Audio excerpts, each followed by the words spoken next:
Hey guys, welcome back to the channel. This is story about what if Naruto is smart and cold part 1. Before I start, please do support for more amazing content and comments for part 2.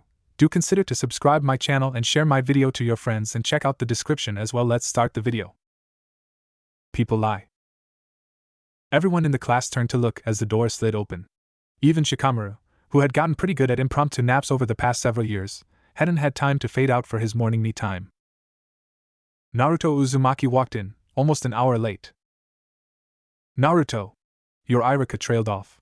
Late, he finished lamely. Naruto paused on the way to his desk, visibly struggling for a moment before offering up a weak smile and an insincere sorry. He looked like hell. Leaves in his hair, dark circles under his eyes, dirt on his clothes, and dried blood here and there.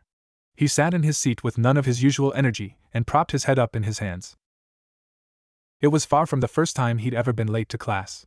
There had been days where he'd never shown up at all. But it was the first time he'd shown up to class looking like someone had systematically beaten the crap out of him. Usually he was, if not stylish, at least clean and well-groomed. No one could ever really be considered stylish wearing outlandish orange pants and a white t-shirt, often with an orange jacket thrown over it. I assume you have a good reason for being late? Irika hazarded. Naruto was great at making up unusual excuses, usually just to get a laugh from the class and a thrown bit of chalk from Irika or Mizuki. Today, whatever Naruto said had happened, Irika was prepared to believe him. Naruto seemed slightly taken aback by the question, like it hadn't occurred to him. Huh, he said cleverly. Irika walked closer, real concern creeping into his voice. Naruto? Are you alright? I asked if you had a good reason for being late. Naruto considered it quietly, his eyes wandering away from Irika's like he felt guilty about something. Finally, he sighed. No, I don't have a good reason. Irika wasn't sure, but it sounded like that depressed him. Several of his classmates looked at him in concern, just as shocked by that as Irika. Well, okay. We were discussing the techniques for coded messages, Naruto. If you don't understand, be sure and ask me after class, okay? Naruto nodded tiredly, then, over the course of the next 30 minutes, quietly faded into a haze. Days passed, as they usually do. Today was a Tuesday, which meant a lecture day. 2 hours of lectures in the morning, 2 hours of ninja equipment, lunch, then another 3 hours of lecture, followed by an hour of stealth. Hinata didn't like Tuesdays. Tuesdays were kind of sad, because Naruto didn't seem to do very good on Tuesdays, or really, any lecture day. All that energy, all that drive that he showed and everything else he did, just disappeared. Sometimes there'd be little flashes, funny comments Naruto would make. But they were rare. Getting rarer. Since the day he'd shown up late, looking tired and injured, Naruto hadn't been himself. He didn't joke like he used to, didn't play pranks like he used to, and after school, every time Hinata had followed him, he'd gone out to a training ground and beaten himself senseless against the target poles. Naruto trained pretty often, but never like that.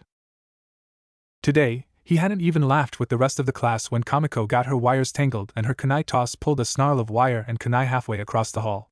Though, he had at least looked pretty alert when it came to his turn, and Hinata secretly cheered when he managed to wrap the wire attached to the handle of his kunai around the wooden beam and thunked it securely into the target on just the third try. He hadn't eaten lunch, apparently because he didn't have any, and Hinata was tempted to offer him some of hers, but he'd sat off by himself like he didn't want to talk to anyone and she'd been afraid to approach him. And now he was asleep. And Irika, who'd been pretty considerate about Naruto for the most part, had lost patience in the middle of his lecture on the uses of chakra-absorbing ink. So he threw an eraser at him, bouncing it with the accuracy of long practice off the boy's head. Naruto, who had been well and truly asleep, jerked awake with a snort, much to the laughter of the class. Huh! Was it? So glad you could join us, Naruto, Irika said irritatedly. I asked you a question? Naruto blinked sleepily and rubbed his eyes, looking around. Sorry, I didn't hear it. Could you, repeat the question? More snickers came from here and there. I asked you what the character on the board was, Naruto. Naruto squinted at the board and scratched himself. Looks like a Tora. Irika nodded, surprised. Maybe Naruto had paid a little attention.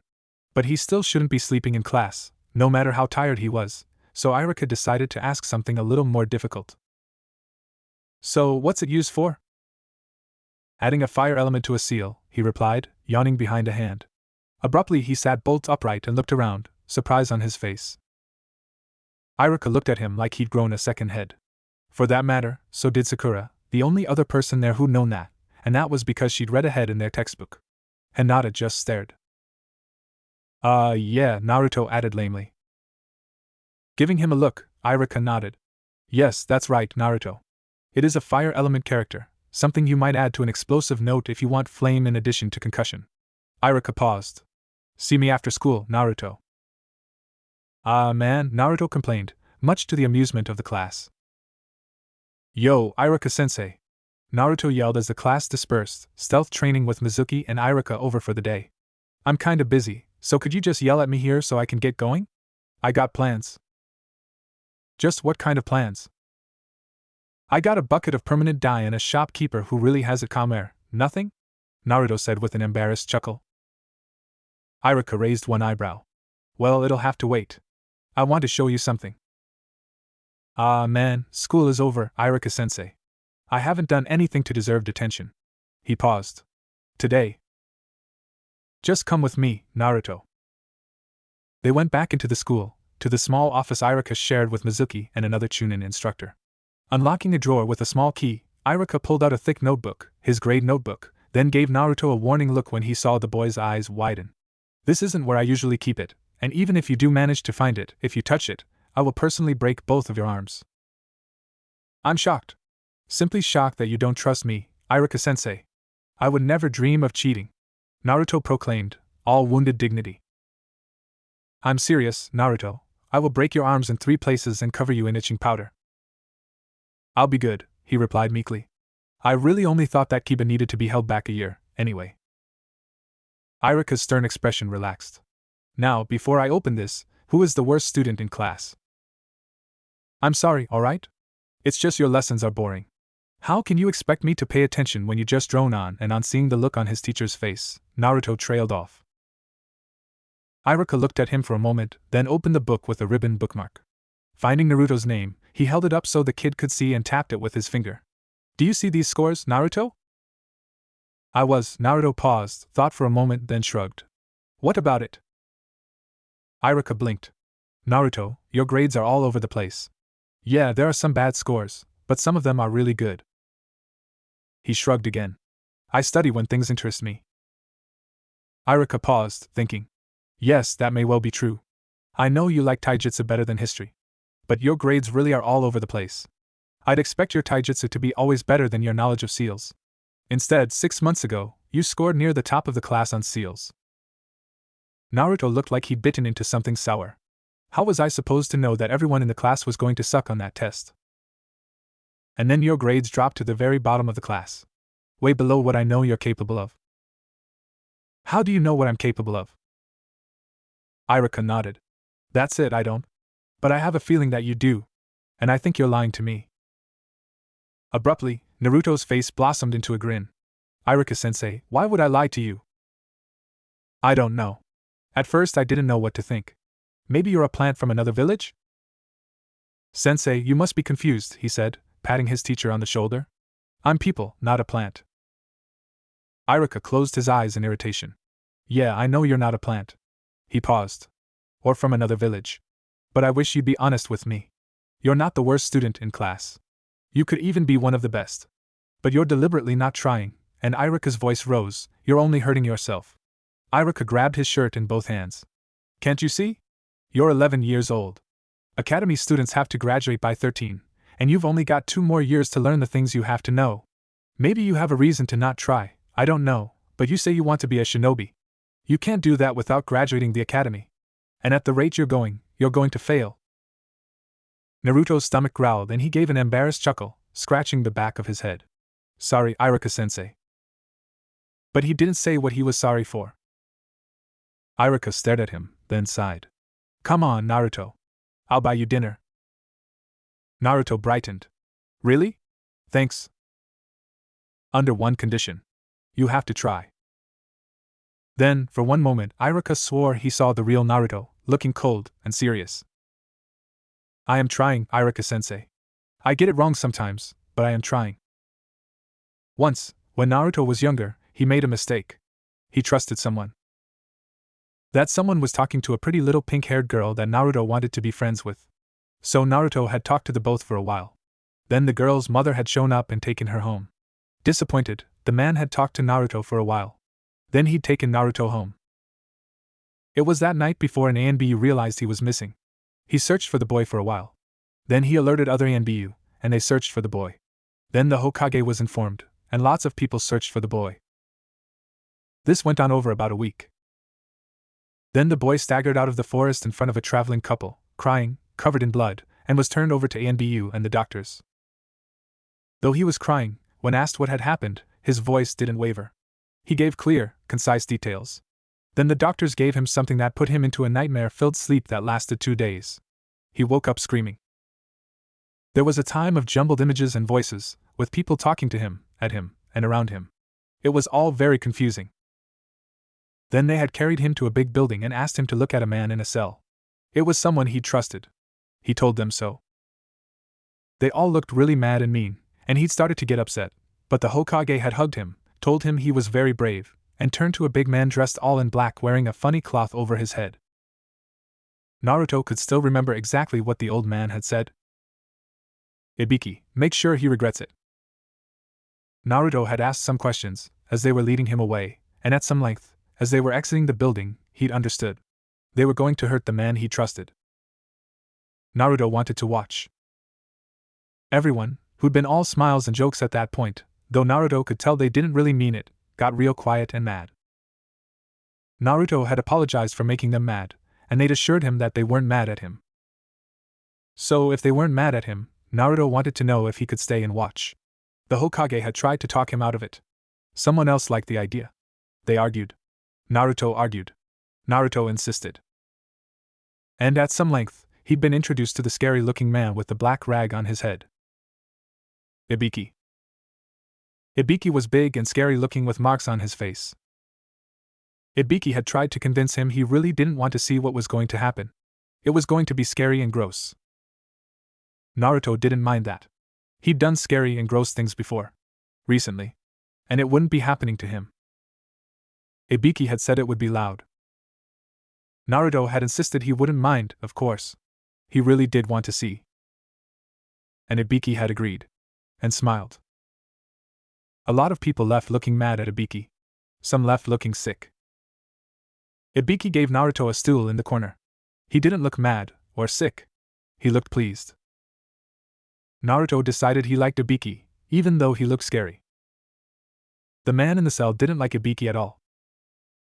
Naruto decided he liked Irika. The ramen he bought him for dinner was just about the best thing ever. So, Naruto, you've never talked about it, but what is your goal? Why do you want to be a shinobi? Naruto shrugged. I dunno. Just seems like a good idea. Liar, Irika said without hesitation, then realized Naruto was pulling his chain. Naruto grinned. There's something I want to do. But I won't tell just anyone. Come on, Naruto. What is it with you? I've finally decided that you just don't trust anyone, and that's why you're always lying. He slurped more ramen and waved to the owner. Ichiraku ramen. This stuff was pretty damned good. Not very close to his apartment, but worth the walk. Why don't you trust anyone? Irika pressed. Naruto stopped for a second, looked at him, looked away. People lie, he said after a moment. After a little while, he looked back. Irika was staring at him with a sad look on his face. It made Naruto uncomfortable. He looked away again. Yes, people do lie, Irika said finally. You can't trust everyone. Naruto snorted.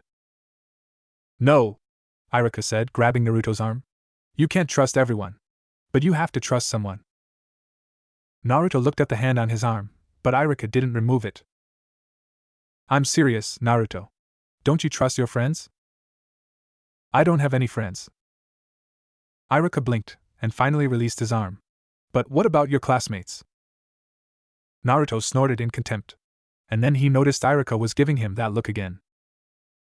That sad look, like he was seeing something Naruto didn't. Naruto had only ever seen one person look like that before. Stop. Stop what? Stop looking at me like that. The Hokage looks like that sometimes, and I can't stand it. Irika nodded slowly. I suppose he would look at you like that, because he knows. Naruto looked angry for a moment. Knows what? He never says what he means, just stands there and gives me that damned look. What? What does he know that I don't know? How important friends are. Naruto looked like he'd been slapped. Ibiki said that, he whispered. Then he got up, politely thanked Irika and the old man behind the counter for the meal, and got the hell out of there.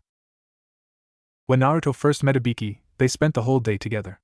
Naruto asked questions, Ibiki provided answers, and the man in the cell got very nervous. Then Ibiki did a few things, and the man screamed for a while. Ibiki watched Naruto more than he paid attention to the man. Naruto's attention was on everything. When Naruto's stomach growled, Ibiki took him out to a nearby restaurant and bought him dinner. They both ate well, and the waitress praised Naruto's appetite, told him he was cute but too serious, and asked some questions. Naruto answered at first, but then Ibiki told him he shouldn't tell people some things, that he liked this restaurant, and the waitress would be scared by what had been done to the man. Naruto paused, thought about it for a bit, then asked what she would think about what had been done to him. Ibiki told him that if she knew that, she'd cry and probably not sleep well. Naruto agreed that he didn't want to make her cry, since she was so nice, and he wouldn't tell her. Ibiki told him that was the right thing to do, that it was usually best not to tell people anything more than they needed to know, and asked if he was tired of watching. Naruto shook his head. So they went back to the building with the cell with the man in it.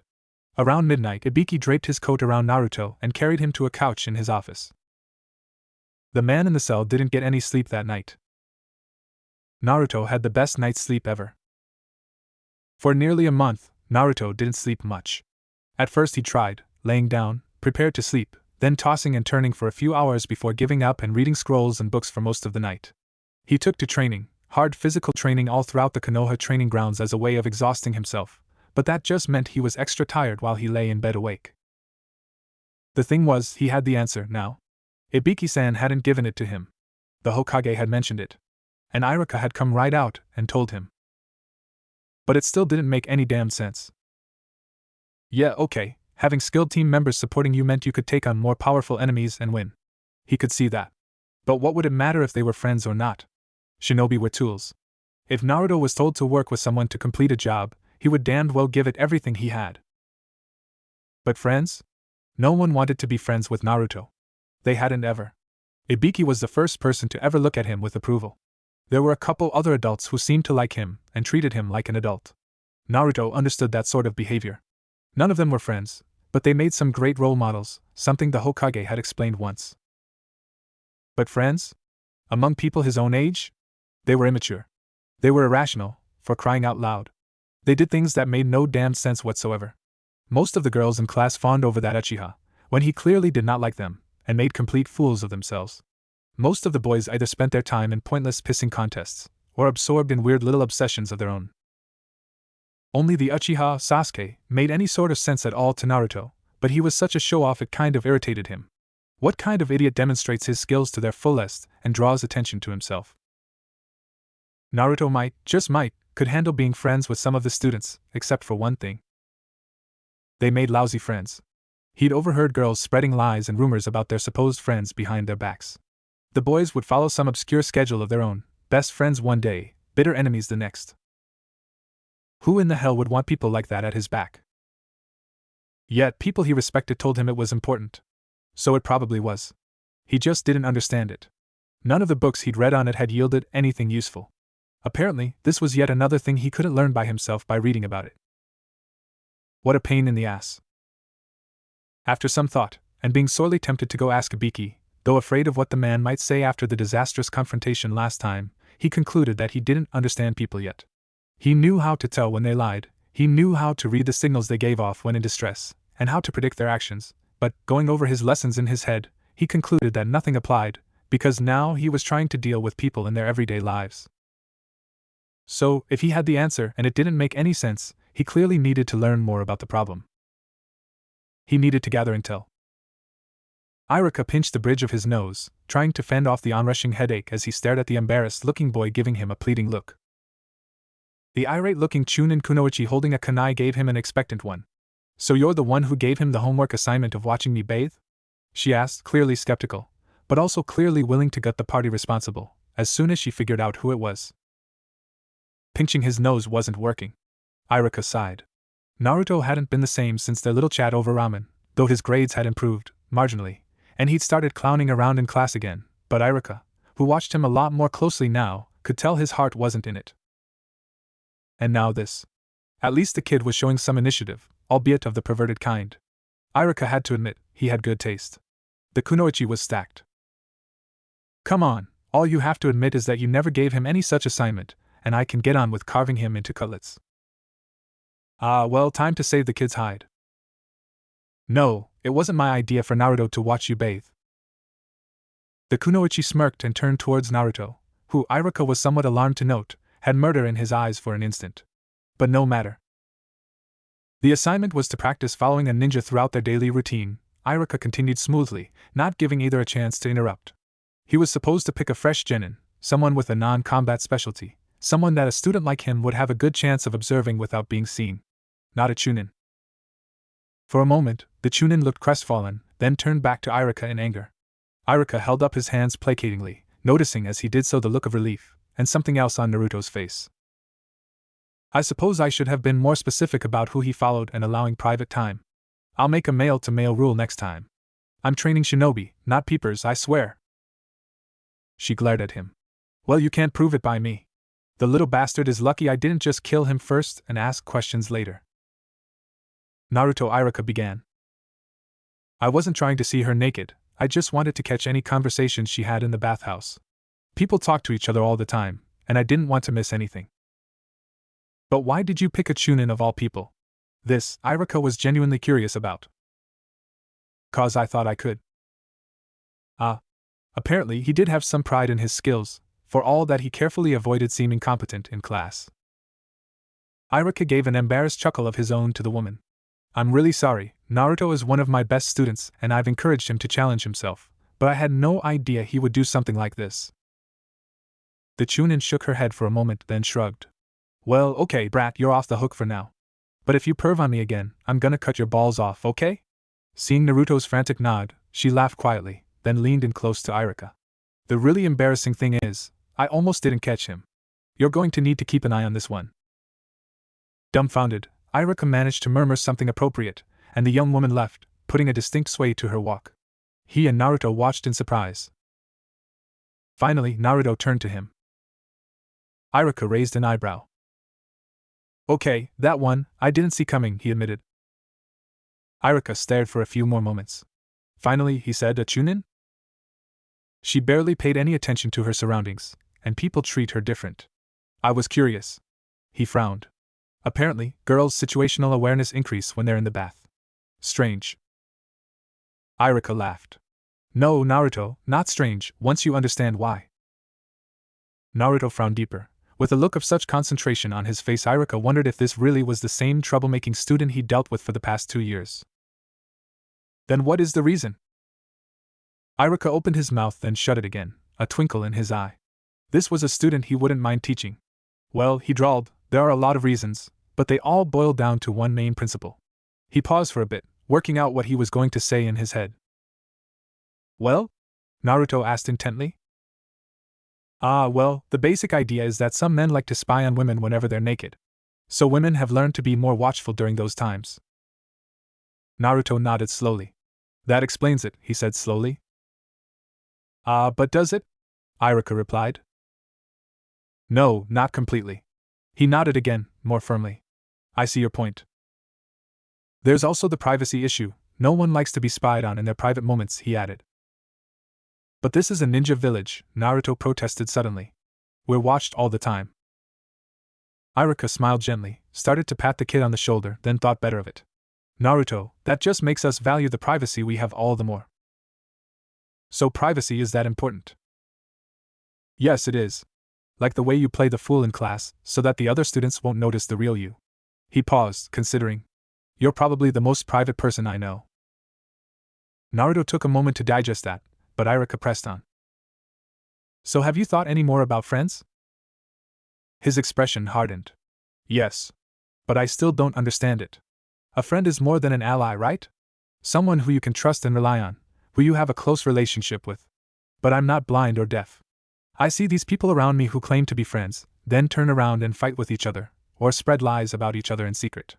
What the hell? Poor kid, Irika thought. What happened that broke him inside? This time he did put his hand on Naruto's shoulder, ignoring the almost imperceptible flinch it brought. Well, not everyone who claims to be a friend is. You probably know that better than most. But some are, and just because two people argue or hurt each other doesn't mean they don't care about each other. And when you find someone who does become a true friend, you'll understand what I mean. Naruto shrugged. So, in order to understand it, I have to experience it. He sighed.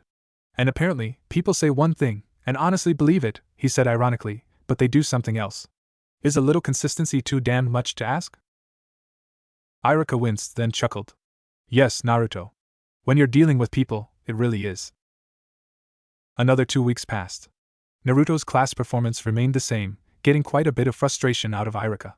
He spoke with him several times after school, and Naruto had dropped all pretense of not being smart as hell around Irika, but when he was in class, it was snores, goofy comments, and pranking that seemed mischievous to everyone but Irika, who was really beginning to understand just how afraid of people Naruto was.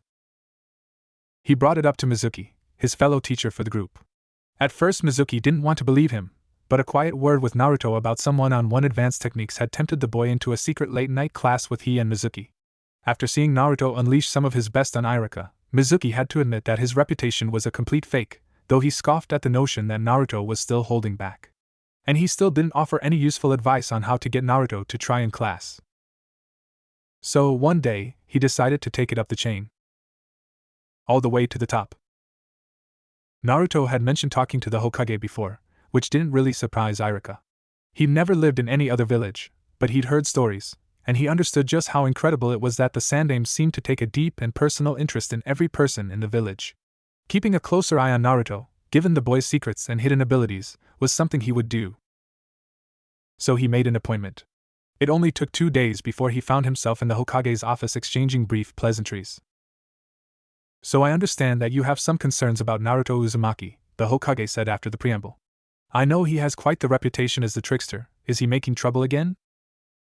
Irika shook his head. I'm not here to complain about Naruto, Hokage-sama. I'm actually quite concerned about him. He's very bright, and despite his grades, seems to be well ahead of most of the rest of the class.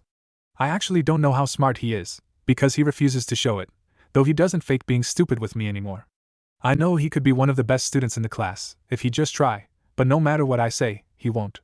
Irika took a moment to calm himself down. His voice was rising, and he did not want to shout at the Hokage, no matter how frustrated he was. Sarutobi nodded, tapping his fingers thoughtfully. I see. It's encouraging to meet a teacher who sees past the facade that Naruto has created, and who doesn't blame him for it. As I'm sure you know, there are plenty in the village who bear animosity towards the boy due to what he contains. Why do you think he puts up such a front? From things he said and my own observations, I think he's holding back so that his classmates will underestimate him, and he's put an incredible amount of work into it. And it's working. I've asked a few of his classmates what they think of him, and the general opinion is that he's funny sometimes, but not very bright, and he'll never amount to much. Just from one real conversation with him, I can tell that he's serious to a fault and smarter than most, if not all, of his classmates. Just maintaining his attitude of a clown would take a focus very few people could ever keep up for that length of time. Irika shrugged helplessly. It would be a very valuable skill if he used it against an enemy village, but these are his peers. These are the people who should be his friends, yet he treats them like an enemy he's preparing to fight. The Hokage nodded.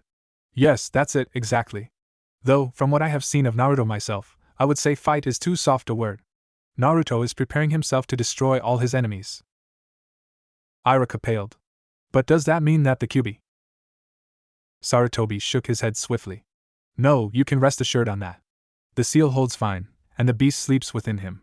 No, what we're dealing with here is a demon of our own making. His eyes looked sad. But I don't understand, Hokage-sama, Irika protested. I can see that someone must have hurt him in the past. You don't get like that with a healthy childhood, but to call him a demon. He waved a hand placatingly. True, Irika, the boy is not a demon. Naruto is actually very moral, and cares about other people more than he realizes, I think. But due to a mistake on our part when he was young, he was hurt, and hurt badly. And, he continued, his voice heavy with regret, due to my own guilt I may have compounded the issue by allowing something against my better judgment. Hokage-sama, Irika replied, then trailed off. The Hokage shook his head. No, this is not my story to tell. In a way, I gave up that right. But there is a reason Naruto only trusts a few people. Surprise and relief flitted across Irika's face. So he does trust someone? That's a huge relief, because the main reason I came here was because he doesn't seem to have any friends. Actually, it'd be more true to say that he doesn't understand what it means to have a friend. He's asked several questions about that, and once mentioned something you had told him.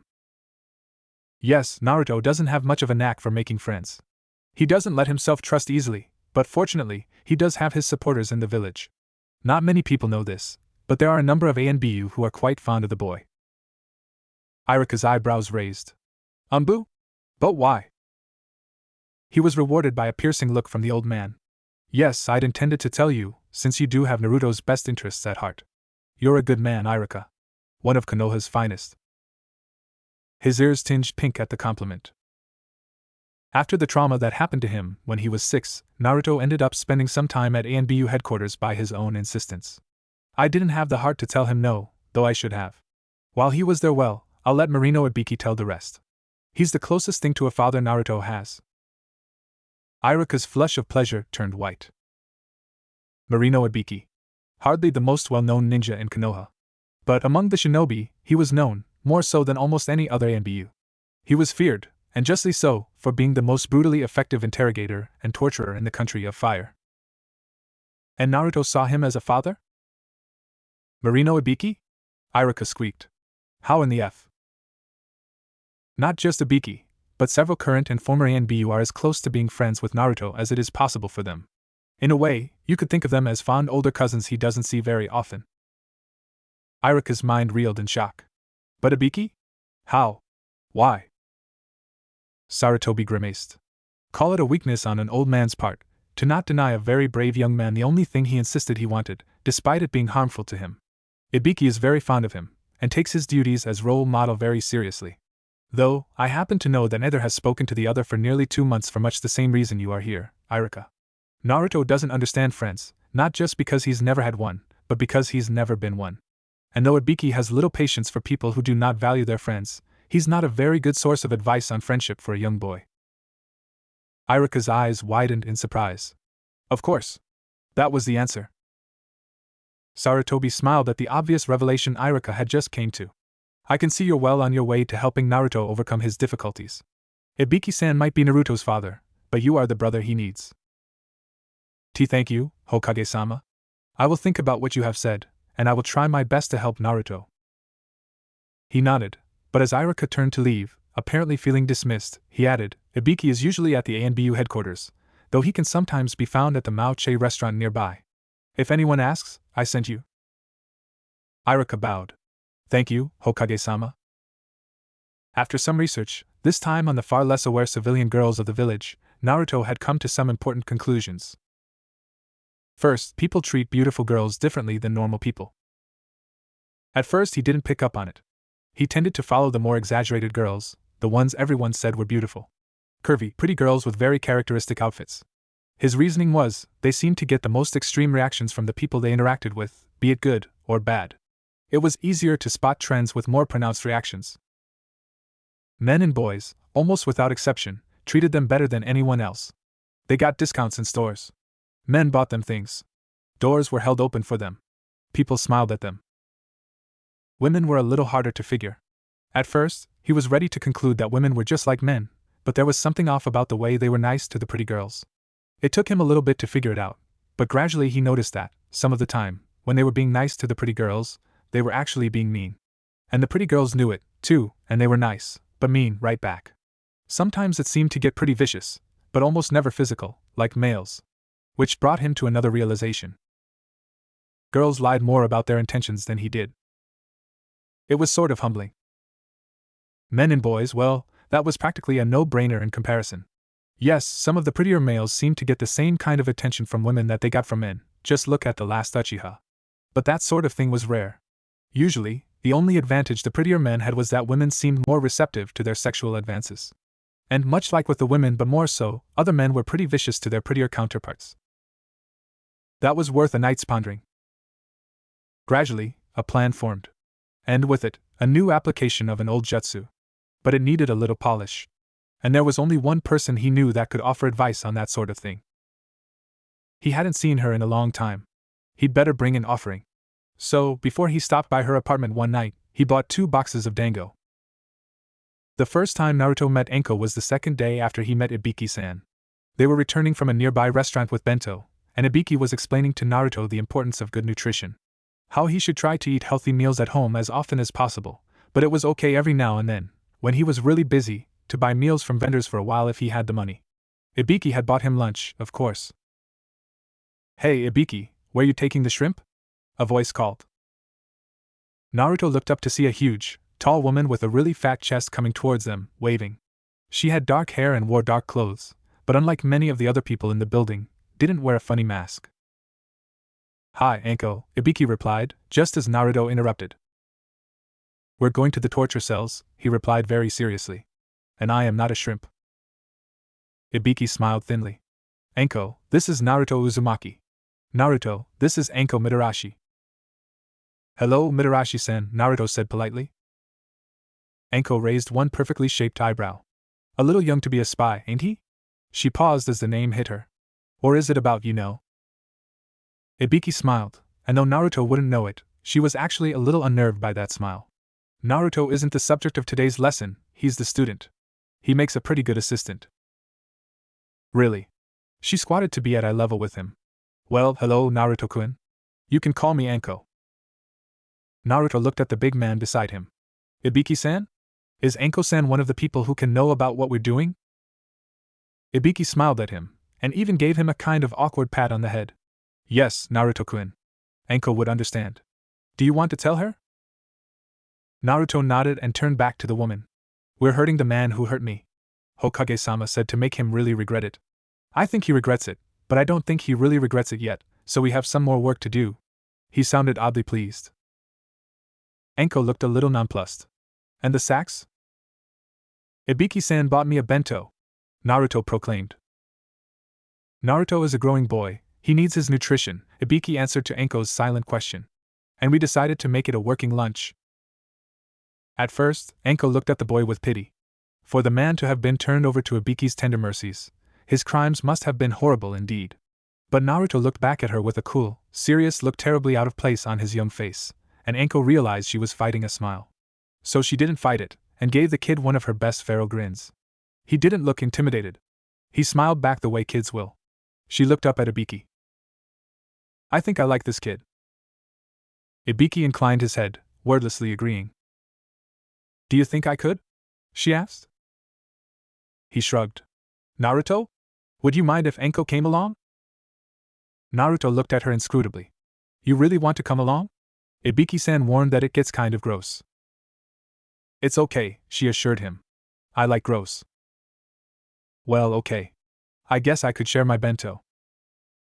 Enko patted him on the head. "Thank you, Naruto-kun, but I'll go get my own lunch. Tell me, do you like dango?" "Enko-nichan," Naruto called as he approached the dango shop. He'd already been to the ANBU building in her apartment, and had bought dango at one of her favorite shops, but sure enough, when he finally found her she was at yet another dango vendor. Enko looked up, chewing on a bare stick. "Hey, Naruto-kun. I was beginning to think you were avoiding me." "Not big sister Enko," Naruto replied, using his outgoing public persona. "I even brought you a present," he added, holding up the 2 paper boxes with their sticks of dango inside. Enko brightened. "Hey, Kobayashi's. I've been meaning to go by there." "Sorry, no severed heads or blood of the innocent today," Naruto said. "Ah, you always know just what to get me." "Thanks, Naruto-kun. Now what do you want?" "Talk? Private?" Enko gave him a measuring look, and he gave her the boxes of dango. Enko definitely felt she got the better end of the deal. "All right. Roof of my place, or inside?" His eyes narrowed, and for a moment his serious self peeked through. "Inside," he said. Enko's apartment was just like Naruto's own, except it had feminine clothing strewn here and there and looked like she hadn't picked up after herself in a week. He ignored it. He'd acquired a trait of keeping an almost obsessively neat home from Ibiki, but Enko was special in a lot of ways. "All right, what you got?" she asked without preamble, sliding one of the sweet treats off the stick with her tongue. After a moment's hesitation, she offered Naruto one of the sticks, but he shook his head. I've been studying personal interactions and how people relate to each other, he began. Enko wrinkled her brow. Which means? I've been following people, mostly women, around for the past 2 weeks learning how they act. A mad grin spread across her face, one that had nothing to do with the tasty dango rolling around on her tongue. She swallowed. Has little Naruto-kun finally discovered girls? She said in a cutesy voice. She faked shock. Don't tell me you want to have, she gasped theatrically, sex? And you need me to tell you how to do it? Naruto-kun, I'm honored. Of course, big sister Enko will tell you all you need to know. Naruto looked at her seriously. I already know about sex. She dropped the act with a moo of disappointment. Yeah, you would, but only one aspect, so remember that. She paused. And damn, you are hard to tease. Naruto ignored her complaint. For a long time now, I've had a problem with people. Everyone seems to know who I am, and they whisper and point and are usually pretty unfriendly. It's hard to fade into the background when everyone seems pissed at me for some reason, and here he let real irritation in his voice, and no one will tell me why. Enko nodded. She knew it probably had to do with the 9 tails, but the Hokage's injunction stood. And it was a pretty serious one she'd obey despite firmly believing that not only did Naruto have a right to know, he would probably handle it well. Since I couldn't blend in, the only option was misdirection, so I made myself really visible, but easily dismissed. I learned the henge some time ago, and I can see applications for it, but until recently I haven't put time into learning to use it effectively. I've come up with this. He formed the seal. Henge. Naruto was transformed in an instant, from the short, blonde boy in orange, to a slightly taller, rather mousy-looking girl with brown hair and a combination of the armored mesh fishnet and deep blue pants and vest. Enko gave him a puzzled look. From what I've seen, plain-looking girls are the most inconspicuous type of person. Guys rarely compete with girls in strength, and the more attractive women don't consider them a threat, either, Naruto explained. Enko leaned forward and poked Naruto's new form sharply in the shoulder with her now bare stick. The henge disappeared with a poof. Naruto, it sucks, Enko said bluntly. Okay, he replied calmly. Why, and how should I fix it? She wandered away into her apartment, only to return a few moments later with a cup of water, which she drained in a thoughtful sort of manner. Naruto watched patiently. Well, she began. I could tell it sucked when I first saw it. Your henge is okay, but it's easy to see through. It won't stand up to touch. But really, it's your look that's the problem. You're too plain. No one is that medium. Naruto frowned. One girl was. It was why he'd picked her as his base look. Enko patted him on the head. Look, you're going about this all wrong. You're just not a guy meant to blend in. Becoming a girl isn't a bad idea, I suppose, if you get the mannerisms right, since most people do henge into the same sex. That'll help obscure your real identity even if someone does see through it. But you're just a standout sort of person. Misdirection. Visible, yet dismissed for all the wrong reasons, right? He nodded slowly. Enko grinned, a light springing in her eyes. Now, who's the most visible woman you know? She cupped her breasts for effect. You. Easy answer. Enko delighted in her effect on others. But scaring the hell out of people will attract the wrong kind of attention. But what did your little peeping sessions tell you about how pretty girls get treated? Men are invariably nicer, hoping to seduce the woman. Women tend to either be neutral or subtly hostile. Enko nodded. Subtly hostile, is that a problem in most situations? Naruto shook his head. No, it seems pointless. You underestimate the importance of securing your place, she said, wagging a finger. But never mind, that only applies if you're going to keep that place.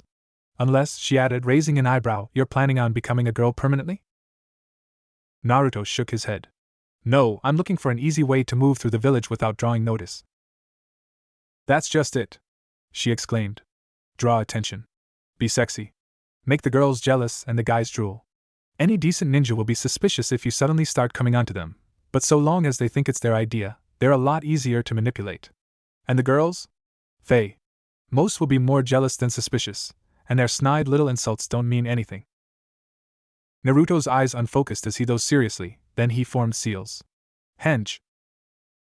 This time, Naruto looked a lot like the busted chunin who'd caught him peeping and threatened to cut his balls off. He looked at Enko expectantly. She considered him for a moment. Not bad, I suppose, for a general look. But you look familiar. I think I've seen someone. She trailed off as he nodded. She shook her head. Don't look like anyone else unless you're impersonating them specifically. Causes too many potential problems. Make it a bit shorter, add some hip. Change the hair color. She considered. Leave the tits alone, those are some first-class hooters. Naruto dispelled the henge, then tried again. This time, there was something off. Anko winced.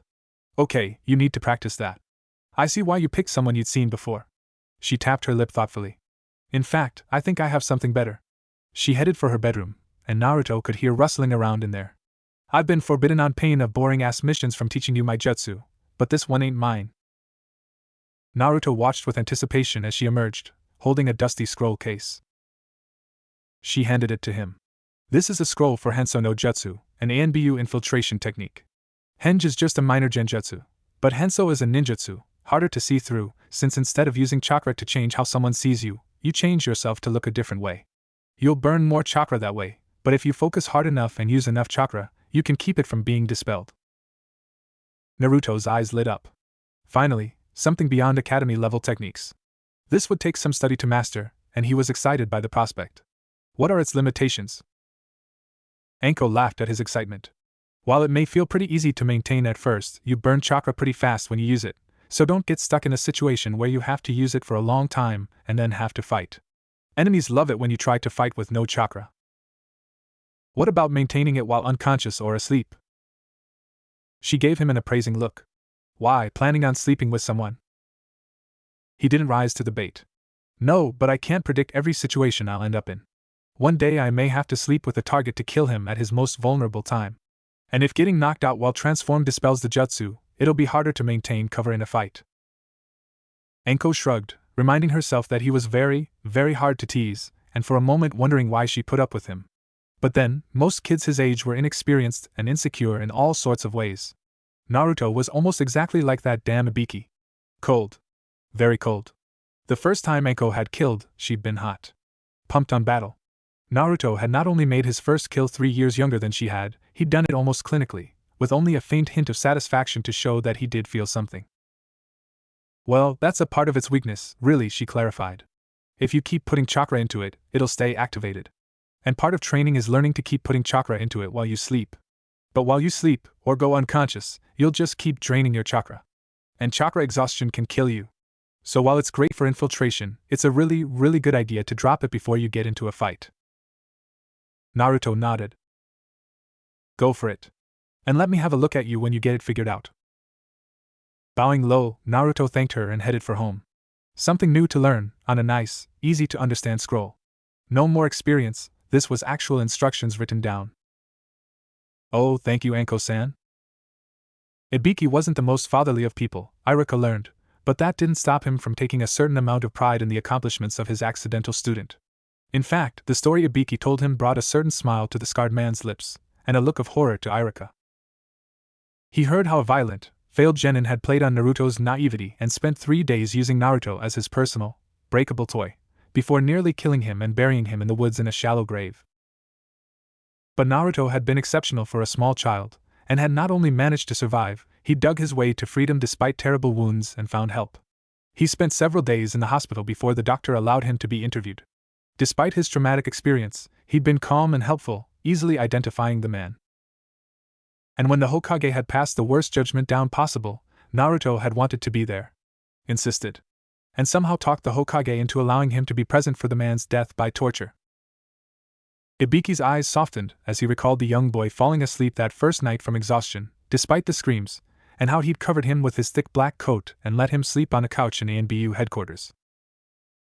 Iruka nearly gagged, and not because it was sweet or precious.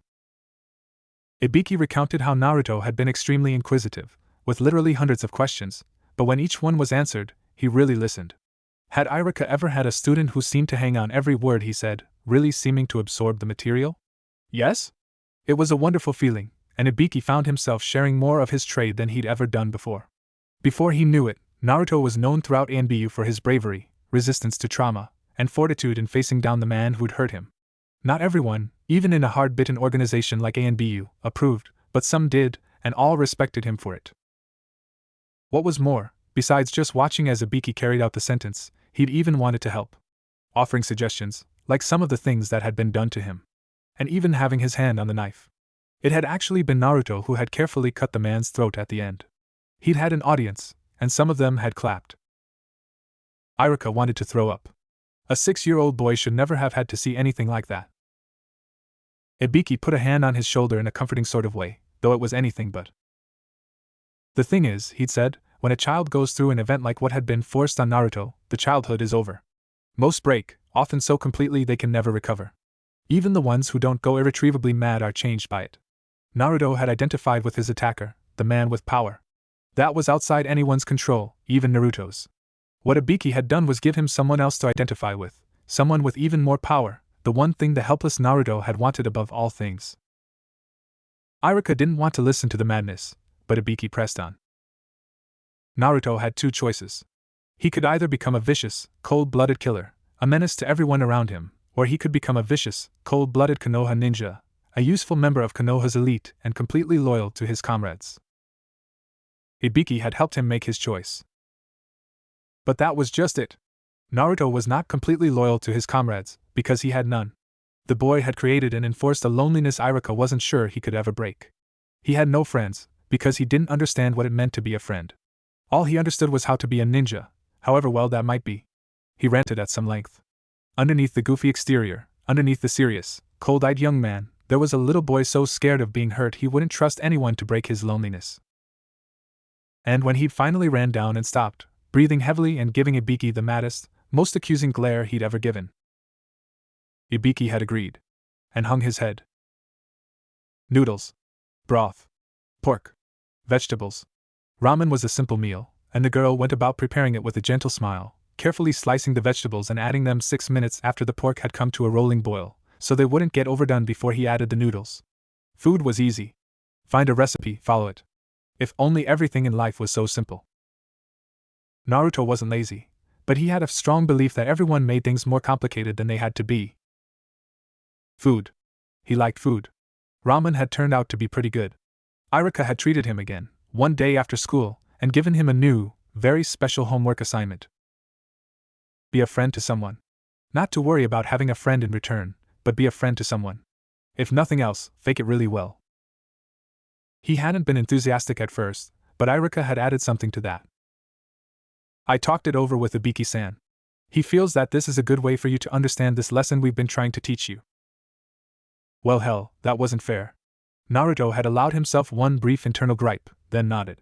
And ate his ramen. Ikareku was pretty damned good. He'd even treated himself to a ramen tour of Konoha, kind of like Enko's Dango tours, and he had to admit, Ikareku was the best. He told the old man, too, and he seemed to appreciate it.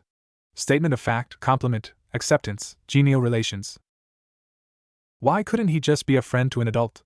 They were so much easier to deal with. But no, Iruka insisted that it had to be a classmate. Gah. So far, it hadn't worked out too well.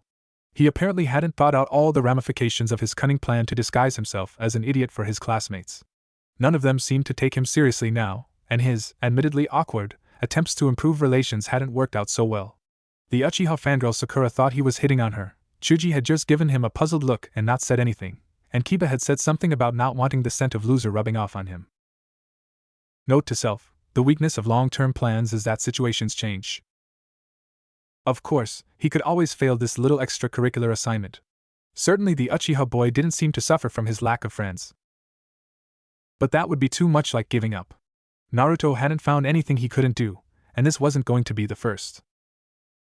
At least the Henso no Jutsu training was working out pretty well. His food budget suddenly stretched twice as far when he went shopping as a girl. Nice. Of course, the week he spent with a constant headache from trying, again, and again, and again, to focus the jutsu correctly and manipulate his appearance to what he'd wanted had left him in a pretty grouchy mood. Aha. Perhaps that was part of why his attempts to make friends had failed. Finally he'd gotten the jutsu down pretty well, but the concentration required to maintain it made it nearly worthless. Yeah, he could look however he wanted, but he found out pretty quick that staying that way and following a conversation were mutually exclusive things.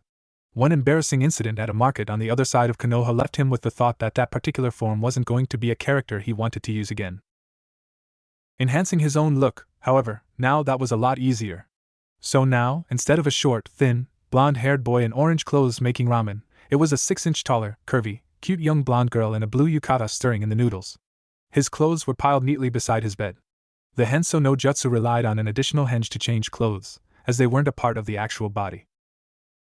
Reaction to her had ranged from gentle smiles and nearly patronizing conversations he supposed was meant to reassure him, to interested looks and in one case an outright sexual proposition. Even Enko had approved, and her only complaint, if anything, was that Naruto had the cute girl act down a little too well. "Come on, kid, you're a boy. At least be a little awkward about this." Blushing, she had toed the ground slightly and held her hands behind her back. "Do you mean like this?" she said in a hesitant, breathy voice. "Oh, sexy, sexy." Enko narrowed her eyes. "You keep acting like that, and you're practically begging for someone to come molest you." Naruto widened her eyes theatrically. "Oh no!" she gasped. But everyone has been so nice to me. Why, if someone were to accost me, I think I'd scream. Surely someone would save me." She sounded positively horrified at the thought. Abruptly, Naruto disappeared and Naruto stood there with a cold-eyed look. There was a kunai in his hand. But if not, I'm sure the authorities would admit to a girl's right to defend herself. Enko grinned. "That's my Naruto." Naruto carefully served himself and sat down to think as she ate. Clearly, this was not something he was going to figure out in a day. Perhaps this random selection process wasn't what he needed. What he needed was the perfect candidate. He'd just have to keep hunting until he found one.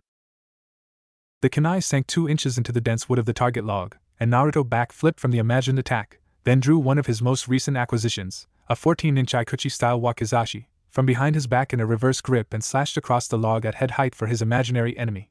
Ikuchi-style blades didn't have a tsuba to guard the hand, instead having a smooth profile from the sheath to the hilt. Kunai were excellently designed throwing knives, but they weren't ideal for hand-to-hand, though many ninja used them exclusively. Naruto had discovered a book in the public library that offered a reasoned approach to blades, and he'd decided that a blade made for slashing attacks would suit him. The longer blade might also prove an equalizer due to his short reach, and the straighter profile would help should he decide to throw it. Accordingly, he bought 3, and had 2 slid under his shirt angled for a right-hand draw, and 1 angled for his left. He'd also managed to pick up a better quality set of kunai, and a stack of cheap shuriken. It was amazing what some money-saving tricks like shopping as a girl could do over the course of even just a few weeks. He'd had his eye on a roll of good wire, but it'd be another 2 months before he could afford that. Good ninja wire was hard to make, and cost appropriately. Fighting with his right on a dedicated knife meant he only had his left free for throwing, but practice was ironing out the kinks, and he was getting as good with his left as he'd been with his right. After an hour, he picked up his weapons and stretched hugely, then decided to go for a cool-down run. About 100 steps after he ran out of the training ground, however, his stomach rumbled. Suddenly, the cool-down run, which wasn't really for training, more for easing his muscles into rest, didn't seem like such a pressing matter. Without a single step of hesitation, he made a loop around a tree and took the more direct route back to the village. He ran with an easy lope, using the bare minimum of chakra required for a mild running pace. Amazingly, however, he spotted someone on the trail in front of him, also going back to Konoha. The training ground was the only thing out that way, so Naruto came to the obvious conclusion. "Hey," he called, using his friendly voice. "I'm done with the training ground, you can have it." The figure, he could see it was a girl about his age now, made a sound like eep and immediately ducked behind a bush. That was odd. Naruto stopped as he neared. "Hello? I was just saying I'm done with the training ground. Don't you want to use it?" he called. A head popped up from behind the bush, short, dark hair framing a red-tinged face. Weird, nearly white, pupilless eyes. Thank you, no," she stammered. "Hinata Hyuga? You don't want the training ground? Why are you out here then?" he asked, honestly curious. He knew her name. She blushed, for that was what it was making her ordinarily pale face seem so red, even more, and tapped her fingers together. I was out looking for herbs and I thought I saw one behind this bush." Naruto blinked. "Really? What was it?" Konoha's forests were full of plants with interesting applications. He'd read a couple books on the subject. She glanced around. Akabi." Naruto's expression grew serious as he tried to remember what Akabi was. Seeing the look on his face, she pulled a length of vine out of the branches of the bush and held them up for his inspection. "Akabi. Chocolate vine." Oh. No wonder he didn't remember. It had no ninja applications. Hinata looked away. Of course he wouldn't be impressed by something so useless. Like her. Hey, what's wrong? You got this look all of a sudden. He trailed off. That was an odd reaction. And nothing. She broke off. Naruto raised one eyebrow, not at Hinata, but at himself. Wow, he really needed to learn how to talk to people. No wonder he still hadn't completed Irika's assignment. So what were you going to do with the Akabe? He asked suddenly. She seemed to do best with direct questions. I was going to plant some at home, she said hesitantly. Why? What's it good for? She looked down. Not much. Naruto nearly walked away in frustration. But it's got to be good for something, right? Otherwise you wouldn't have wanted it, right? Hinata was about to pass out from the stress. Here he was, talking to her, and she couldn't even answer his questions. He probably thought she was an idiot. Well, she began finally, you can eat the berries when they're ripe. And it smells like chocolate. She glanced at Naruto's face, and her heart sunk. He was bored and probably only talking to her to be polite. Frantically, she ransacked her memory to come up with something he might be interested in. Also, you can add it to things you want to smell like chocolate, like pea poisons, if you want. Oh great, now he thinks she was some scary poisoner girl. No one liked people who used poisons. Her heart leapt as Naruto perked up and looked interested. It worked. Really? He replied. I guess I kind of thought that it was a useless vine, but I can see uses for that. So you really know your plants, huh? She blushed more. Now he thinks she was arrogant. Not really, she said shamefaced. Oh, come on. You knew what Akabe was, that's more than I know. Know any good local poisons? Shyly, she nodded. There's a mold you can find sometimes that's really deadly. Naruto shook his head. Nah, I know that one, and it's too easily countered and too hard to concentrate. What I want is a nice paralytic poison, something that won't kill, but can stop. Hinata nodded thoughtfully. The best would be aconite, but it doesn't grow around here. I'd have to buy it, and it's too expensive. The grass village has some really good poisons, Hinata replied, but you'd have the same problem. Naruto nodded. Yeah, they have some good ones, or so I've read. And sand has some good ones, too, scorpion venom and snake types. Hinata remembered something she'd saw when reading about edible mushrooms. No, does it have to be a paralyzing poison? Because there's something called a tiger mushroom that you can sometimes find near Konoha. It causes severe pain and convulsions. Naruto blinked. Hey, that would work pretty good. Where can I find tiger mushrooms? Hinata poked her fingers together and blushed, but this time in pleasure. Damp, shady places, mostly, just like other mushrooms. They have dark stripes like a tiger on their undersides, but they're pale white on top, just like a lot of other types. Naruto smiled at her. He smiled at her. Hey, thanks, Hyuga-san. I'm going to get something to eat now. Good luck on finding herbs. Giving her a jaunty wave, he jogged away towards Konoha. Less than a minute later, he smacked himself in the forehead and turned around again. This time, however, he couldn't find the Hyuga girl. Warily, Naruto watched the dark-haired girl in class. She was quiet. Really, she said less of meaning to her classmates than he did, and up until recently, Naruto had never been anything but frivolous. She was a mystery wrapped in an enigma wrapped in something he really didn't understand. Hell, she seemed to be the most powerful of all the kunoichi, not that, admittedly, that was saying much. Her grades were good, but not as high as Sakura's perfect scores. Ino was better at civilian blending skills, but Hinata wasn't ignorant.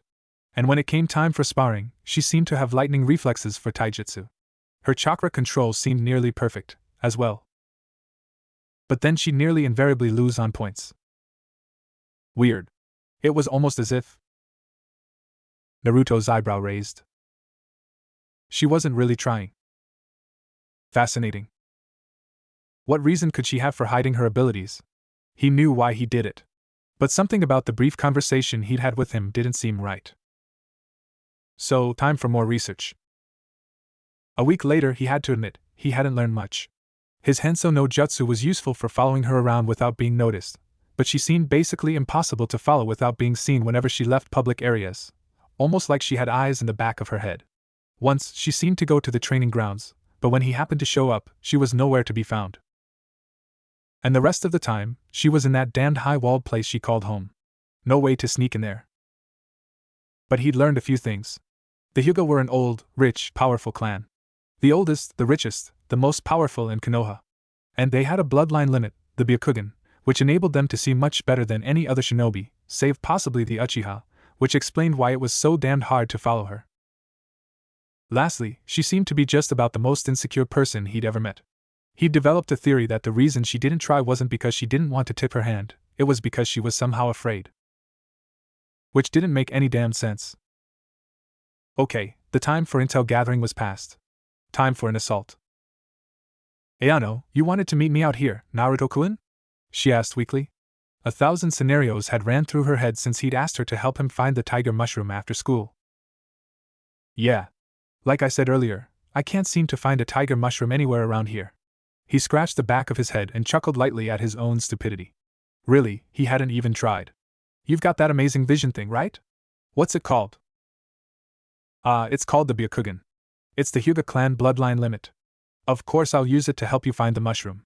She was flattered he'd even asked. Lead the way, oh beautiful Hyuga princess, he intoned, bowing low. Thump. Hinata? What the hell? A minute later and some not completely kind slaps to her cheeks brought her back around. I'm so sorry, really. I'm really terribly sorry about that, she exclaimed, horribly embarrassed. God, she was annoying. No, it's okay. Why did you faint anyway? Eep. Rolling his eyes where she couldn't see them, he shook his head. Never mind. If it makes you that uncomfortable.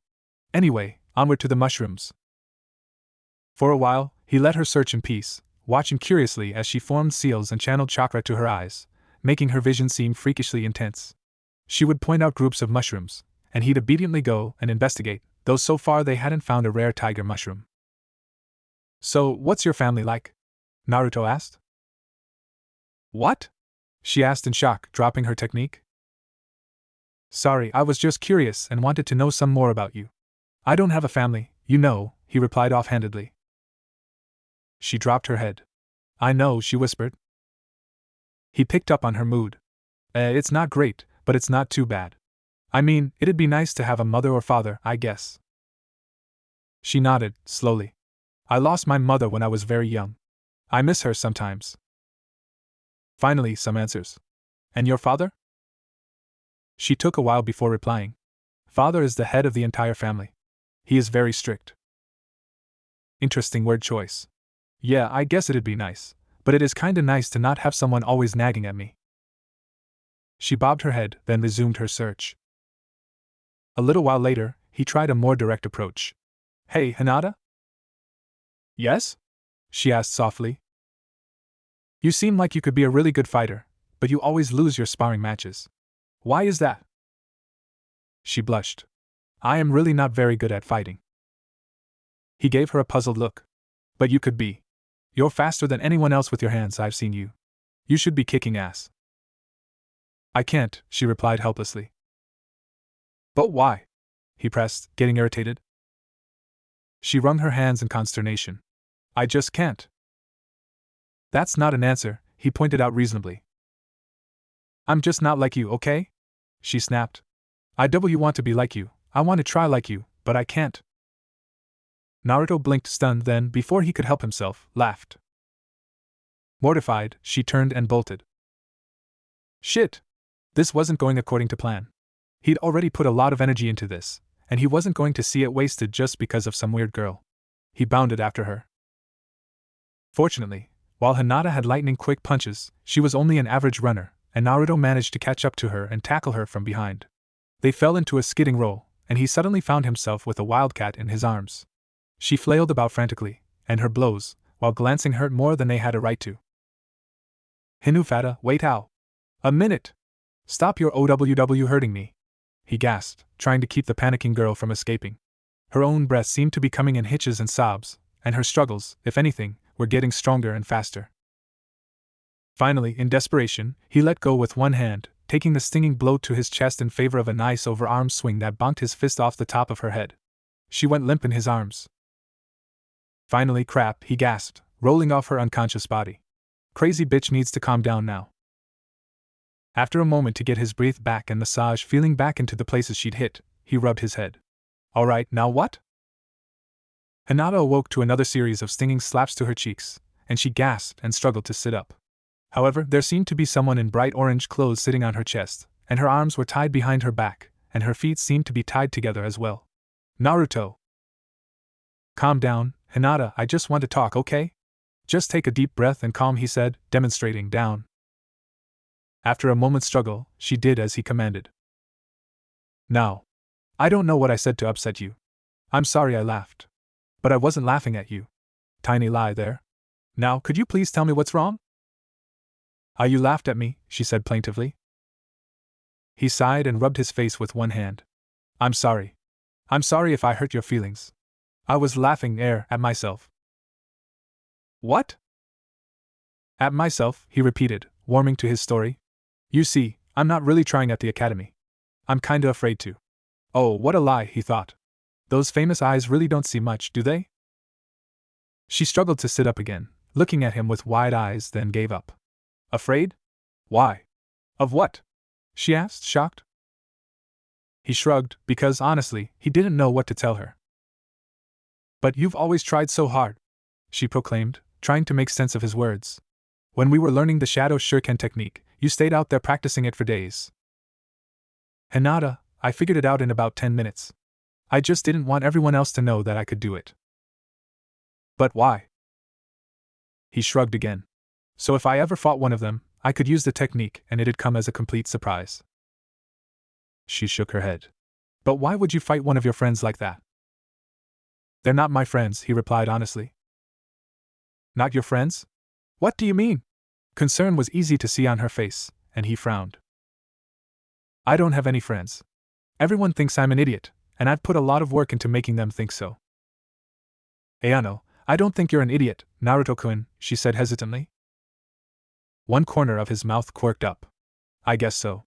And here all this time I've been trying to be your friend, too. Her eyes widened in shock. Trying to. Her head made a soft thump as it hit the ground. Hinata? He asked, poking her cheek with one finger. Hinata? Pause. Son of a bitch. I want you to hit me. Huh? Hit me, Naruto replied. Come on, don't you want to know what it's really like? I hit you earlier. Pretty hard even. Knocked you out. So hit me. But I don't want, she began. Come on, Hinata, you'll never know what you can do if you don't ball up that fist and hit someone with it. He jumped in front of her and stood unguarded. Come on. Hit me, right here, he said, tapping his jaw. But Naruto, it'll hurt you, she protested. I can take it, he didn't say out loud. It's okay, I probably deserve it. Come on, Hinata. I know you've got it in you, you just need to release it. Now do what I say, and hit me. Dubiously, she clenched her fist and looked first at it, then at him. Are you sure? Come on, free shot. I won't hate you, I won't get mad at you, in fact, nothing would make me happier than for you to hit me. So come on. He tapped his jaw again, then settled his stance, bracing himself. Hit me. She raised her fist, then half lowered it, fear writ plain on her face. We've really got to work on your following instructions. Hit me. Slowly, Hinata raised her fist again, took a deep breath, and swung like a cobra striking out at a mongoose. Suddenly the world was all in gray, and he was looking at it sideways, the grass covering about half his vision, and Hinata moving frantically, calling out to him in some sort of weird, frantic, totally silent way. Hey, he protested weakly. You hit me in the ear. Blackness. It turned out, there were a whole host of problems with being friends with the Hyuga.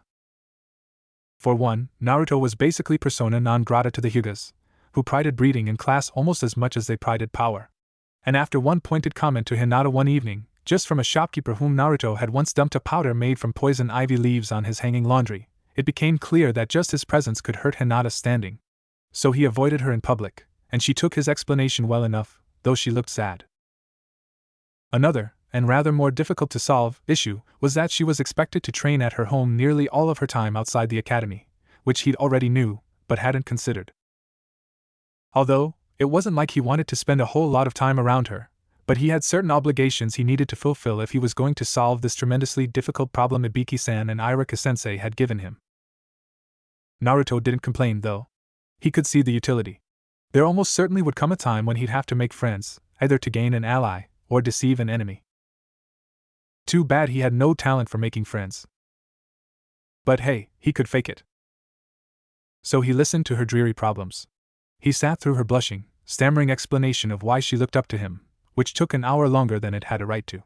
He discovered that she actually had a long-standing interest in him and would often keep track of his movements and activities, to a level that, quite frankly, scared the hell out of him at first, though he quickly warmed to the possibilities inherent in a Hyuga ally. At some length he realized that where most girls in his class had an infatuation with Sasuke Uchiha, Hinata had a mad romantic crush on him. He nodded seriously when she told him that she was the weakest member of the Hyuga, and how her father wouldn't acknowledge her. And while he listened, he thought, and came to a conclusion. Everyone's looking for something. Figure out what that something is, and offer it to them, and you have power over them. Power that can be used for all sorts of interesting things. This was why everyone was so upset that he didn't understand why he needed friends. And really, that was kind of a childish, silly thing to think. By not having friends, he was limiting the heights he could reach as a ninja. Naruto had some things he wanted to do, things he would need friends for. So, finally, at the end of yet another conversation where Hinata found herself pouring out her fears and secrets to this boy she barely knew but had admired for so long, Naruto clapped one hand on each of her shoulders and looked her square in the eye, pouring every ounce of seriousness, of conviction, of force of personality he possessed into the look he gave her, and said 3 little words. I acknowledge you. Her smile was small, but genuine. There was even a tear in her eye. And Naruto turned and walked away, confident she'd follow. And she did. Because that was what she was. Now to make her useful. I have an assignment for you, Hinata. A schoolwork assignment, if you will. Naruto smirked at her, his eyes both hard and knowing. It made her shiver. She'd always known Naruto was the type to never give up, and he was stronger than everyone gave him credit for, but she'd had no idea how strong. He'd given her a glimpse. She wanted more. Yes, Naruto, she replied, regretting how short their time together was. Between school and her training at home, she was lucky to see him at the training grounds twice a week, and then often for only an hour or two. But while he'd shown her the strength she really possessed, and shown her how to compensate for the weaknesses that daunted her, the most amazing things were what he taught her about what it meant to be a ninja. I want you to lose a fight.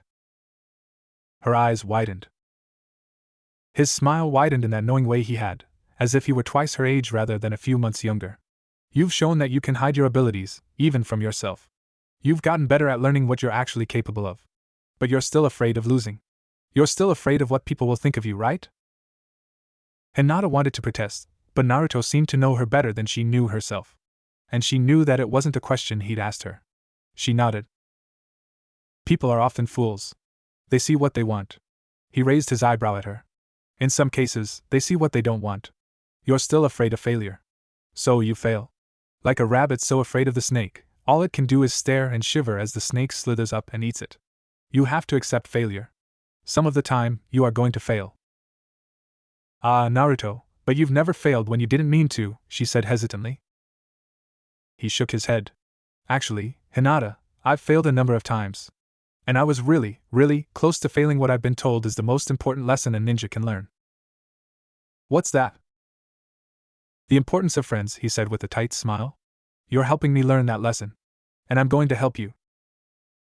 She felt her cheeks warm, and her chest felt tight, but it wasn't a bad thing. It actually felt good. So, here's what I want you to do. He put a hand on her shoulder, like he always did when he was being really serious. I want you to lose a fight, he said, exactly the way he first brought it up.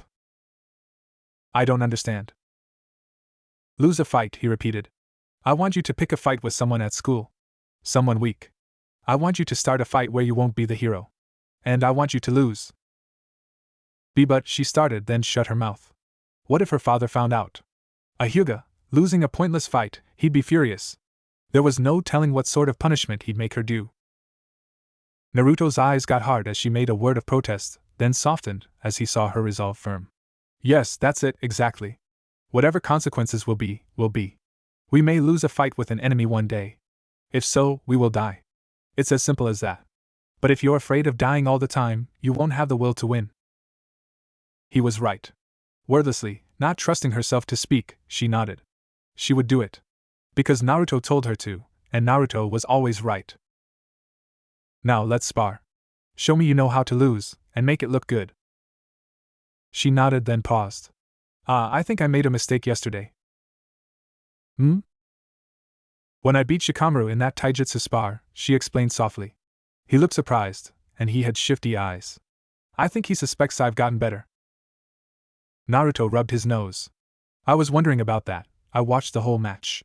I don't think it's an issue. Shikamaru isn't very strong, but if you say he looks suspicious, I'll keep an eye on him. She blushed in pleasure. Naruto hadn't been disappointed in her. Now come at me like you hate me. There were collective gasps from all around her, students who couldn't believe that Hinata, the shyest girl in class, had just said that to Ino, the loudest. What? Ino spluttered, shocked beyond thought for a moment at the insult coming from Hinata of all people. But never mind who, it was what she said that pissed her off. Beside her, Sakura and Suki, a brunette who lived down the road from her family shop, also bristled at the comments, unsure who it had been directed at. But it was Ino who'd responded first. Oh no, this was incredibly hard. She didn't have anything against Ino. But she'd gotten scared the first day, and while Naruto hadn't said anything, she could feel his disapproval burning into her as she'd walked home. And today, when Ino had been squabbling with Sakura and Suki over some imagined trait of Sasuke, she just blurted it out. Now she wanted to sink into her chair. The eyes of the entire class were boring into her, but only one mattered. She briefly locked gazes with Naruto.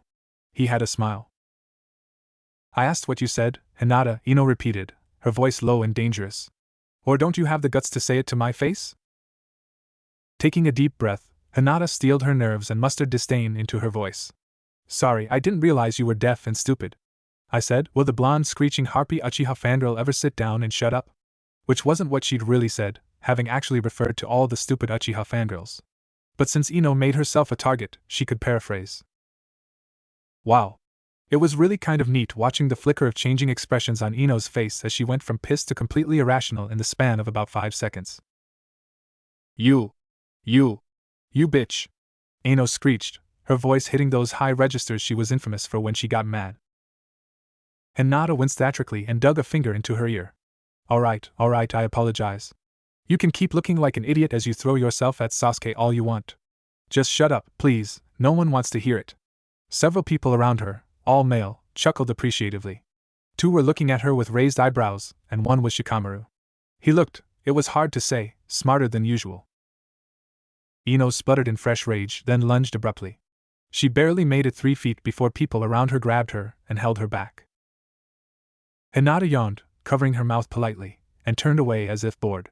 It took a moment, because her heart was pounding, but with a struggle, she managed to resume her usual blank expression. Hey! Don't you look away from me, you bitch! Ino cried, visibly struggling with her attackers. Hinata didn't bother looking around, but as a Hyuga, her peripheral vision was extraordinary. What the hell is wrong with you, Hinata? Ino forcibly calmed herself, then turned catty. I guess even little Miss Prissy gets pissy that time. Hinata winced inside. She didn't want to hurt Ino. But she had a mission. She could feel bad about it later. Maybe she'd even be able to make it up to Ino later. Instead, she shook her head slowly. No, Ino, only little girls let their bodies control them, she replied, putting enough disdain in her voice at little girls as she turned and looked at the blonde that there was no doubt who she was referring to. But I guess it is amusing that everyone around you knows when you're in that time, she added mockingly. I'm gonna kick your ass? Ino screeched, and lunged anew. Surprisingly, Hinata felt herself warming to the exercise. She gave Ino a full-force look from her Byakugan. You could never touch a Hyuga, Yamanaka. These eyes miss nothing. Like the padding on your chest. There were scattered snickers at that, but most of the class was looking at Hinata like she'd grown a second head. She wanted to wilt under the mutters and the glares. Apparently, she'd succeeded in more than just getting Ino mad enough to want to fight. You and me. Right here. Ino called, and Sakura actually let go of her friend's arm. Hinata shrugged as if it didn't matter. Nah. I'd want a challenge. Besides, Irika-sensei will be back soon. After class then, bitch? I'll be there. Irika walked back into a class abuzz with tension. He tried to figure it out, but other than some hostile glances here and there, directed, as near as he could tell, and no one in particular, he ended up passing it off as kids being kids. The rest of the day was pure torture for Hinata. She had to fight Ino later today. And she had to lose, and lose badly. Yesterday, It had just been Naruto's disapproval she had to deal with. But today, everyone hated her. In just a few minutes, she'd gone from being ignored, just a dark, weird, shy girl, to being an arrogant bitch that no one liked.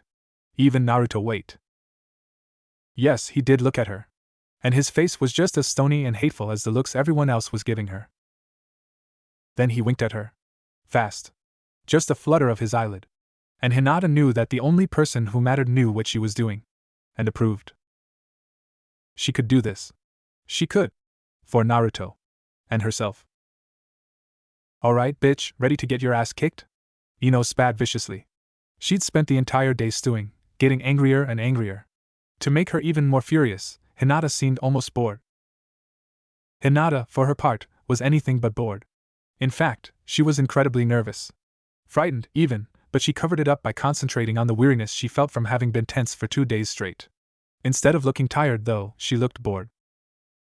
Almost their entire class stood around, minus a few who'd had to leave for various reasons, but plus a few accidental audience members who'd tagged along out of curiosity. Kick her ass, Ino! Sakura called. Her sentiment was echoed by quite a few other girls, most of them irritated by Hinata's disdain for Uchiha fangirls. Oh, I will, Ino replied, gritting her teeth and stepping lightly into the informal ring the audience had formed. Most of them were distinctly on her side of the arena. Watch me kick her ass, Sasuke. Sasuke isn't here, Ino, Hinata answered. I guess he didn't feel like seeing you get humiliated today. After all, he sees it every day you throw yourself at him. Die! Ino screeched and charged. Hinata had never faced such an angry enemy before. She'd fought faster, in fact, everyone in her family was faster, and Naruto was no slouch either. But Ino had a ferocity to her motions that made her rather intimidating.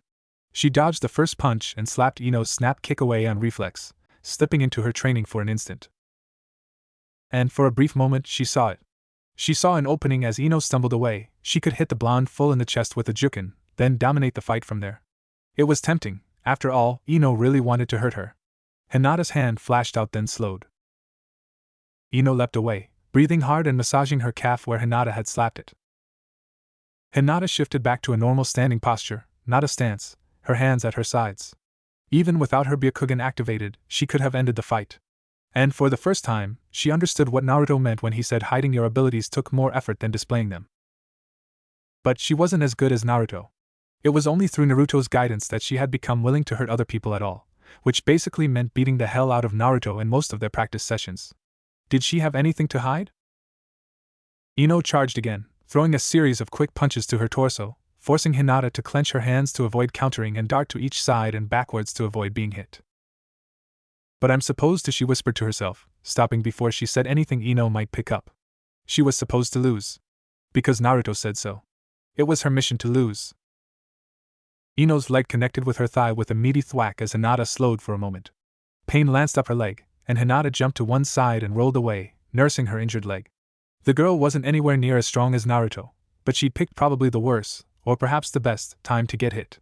It had been a full-force blow, right at the maximum extension and speed. Ha! Ino exulted. Not so cocky now, are you? I guess the Hyuga aren't all that after all. Hinata crouched, breathing fast and shallow as she dropped one hand to feel of her leg. Up until now, she'd been almost totally passive, responding to the attacks only. Time to attack. She leapt from her crouch at Ino, arms outstretched as if to tackle. Ino dodged to the side easily enough, though without time to counterattack, and Hinata landed on her hands and flipped into a roll, coming to her feet in an instant. Spinning to avoid the knee aimed at her kidneys, she launched an uppercut at Ino's face. Fortunately for Ino, who had one hand ineffectually on Hinata's shoulder, and her other blocked by Hinata's forearm, Hinata deliberately missed to the left, brushing her cheek with the edge of her hand. After all, she had been the bully, and she didn't deserve to win. And Ino had butted her in the nose. Oh! Hinata cried, stumbling back. The blonde must have been well and truly pissed to risk damage to her own face just to hit Hinata. That's for being such a stuck-up Hyuga, Ino called, though she clutched at her own forehead. The crowd cheered, immensely entertained. Go Ino! Sakura called. That's using your forehead. Sorry, Sakura. Ino called back, turning slightly. Didn't mean to steal your secret technique, forehead girl. That had hurt, Hinata thought to herself as she clutched her now bloody nose. It didn't feel broken, but just touching it brought spikes of pain and made her eyes water. Okay, forget losing, forget winning, forget whose fault this fight was, Hinata was pissed. So she darted forward, following Ino's rapidly retreating steps and flailing hands, and punched the girl in the stomach, barely remembering to not use the jukin, but not pulling the strength any either. Ino folded up over her hand and retched in an instant, vomit splattering down Hinata's leg and shoe. Still pissed, Hinata grabbed Ino's ponytail and proceeded to knee her in the head several times, the first time pretty hard, the second and third much more gently, more for show. Of course, this had the effect of smearing bits of Ino's lunch all over her face. Some of the crowd cheered for that, too, but more catcalls and insults flew her way than anything. Hinata released Ino's hair and allowed her to slump to her hands and knees, spitting bile into the grass. Come on, Ino, is that all you've got? Hinata raged. Is that it? You get hit and you quit? You really are pathetic, you know that? Get up. Get up and hit me. Unconsciously, she repeated the same thing Naruto had told her in their first real sparring session together. Ino retched one last time, then lifted her head as she wiped drool and blood from her lips with the back of one hand, glaring at Hinata from beneath disheveled bangs. Come on! Hinata taunted, shocked at the words coming out of her mouth. Or just quit, go home. I've got no use for someone who won't fight. Naruto, she thought. Naruto's words, my mouth. And I used to be such a nice girl. Ino launched herself like a charging boar, a wordless scream of fury exploding from her throat as she leapt for her tormentor.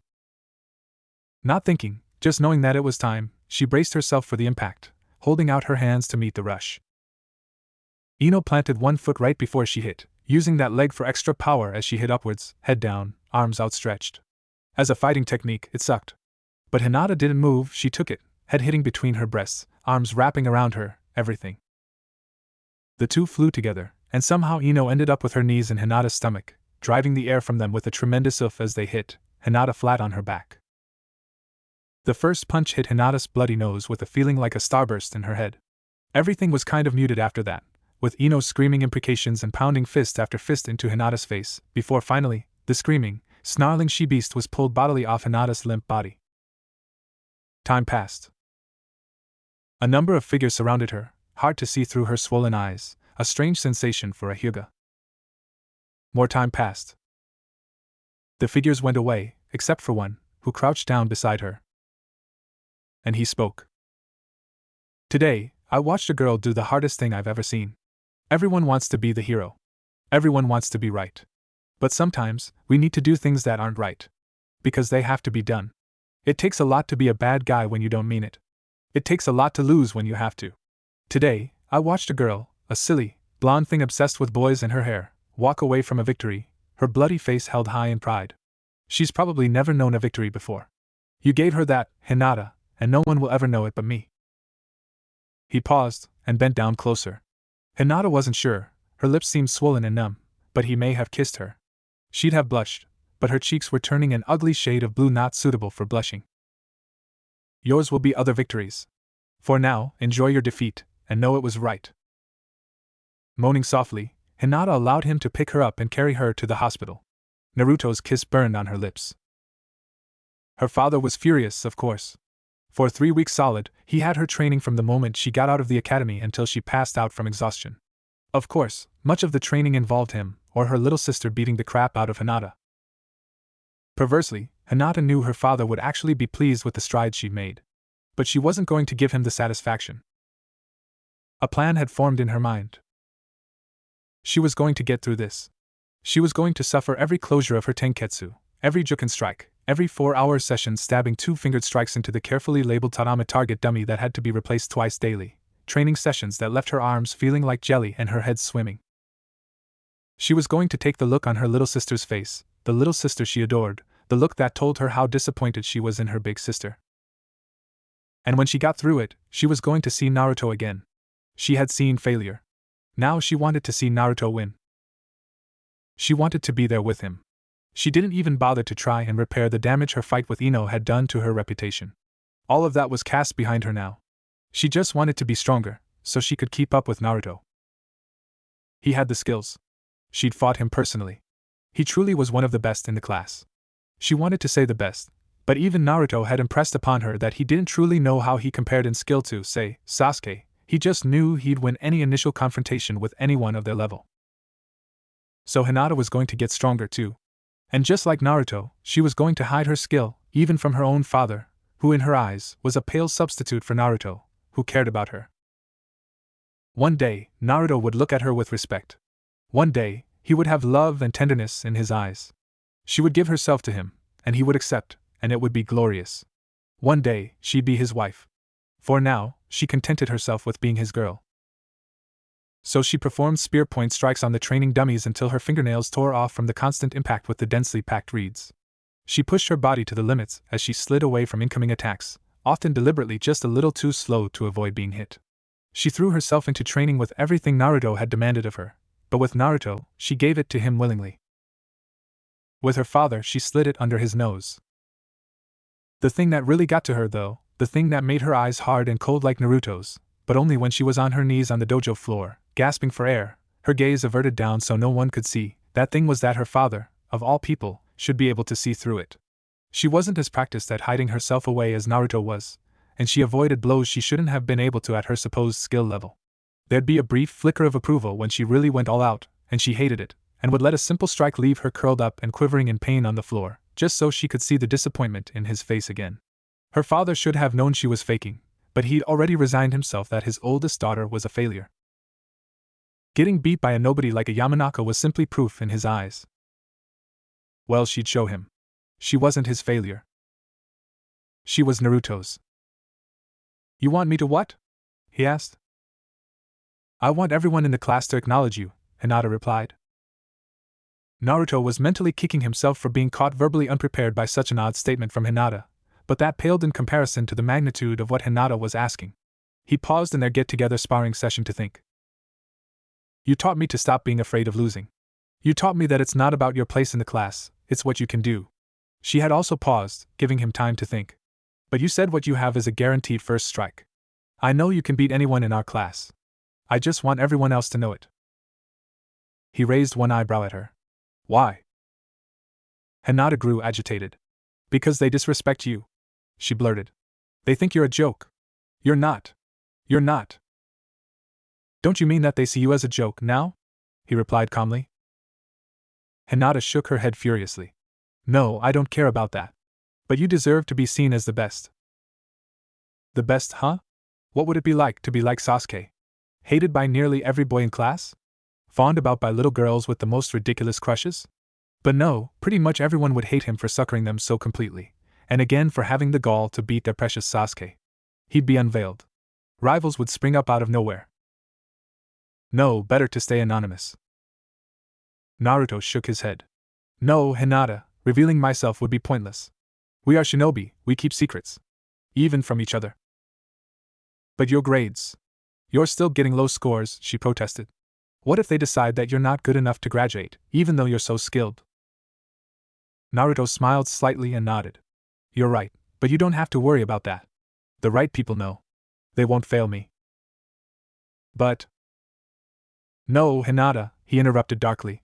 Her insistence had dropped past cute and into rebellion in an instant. Her mouth shut with an audible click of teeth, and she realized she had overstepped her bounds. I am sorry, and Naruto, she gasped. I just wanted her words choked off as her throat grew tight. His expression scared her. He gave her a measured look, leaving her trembling. After a long moment, he reached out and put his hand on her shoulder. She tried hard not to flinch, but couldn't quite stop a single shudder, which she was sure he noticed. We'll wait. We'll bide our time. You'll show what you can do when the time is right. His eyes bored into hers. She gave him a hesitant, quivering nod. And for another long minute, he looked at her, almost as if he was trying to decide something. She'd have been afraid, but she knew him.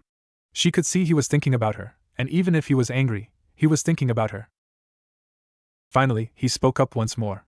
Hinata, I'm your friend, right? Yes, she exclaimed quietly. And you are my friend, he said thoughtfully. She nodded firmly. She didn't know where he was going with this, but she agreed. There's someone I'd like to meet you.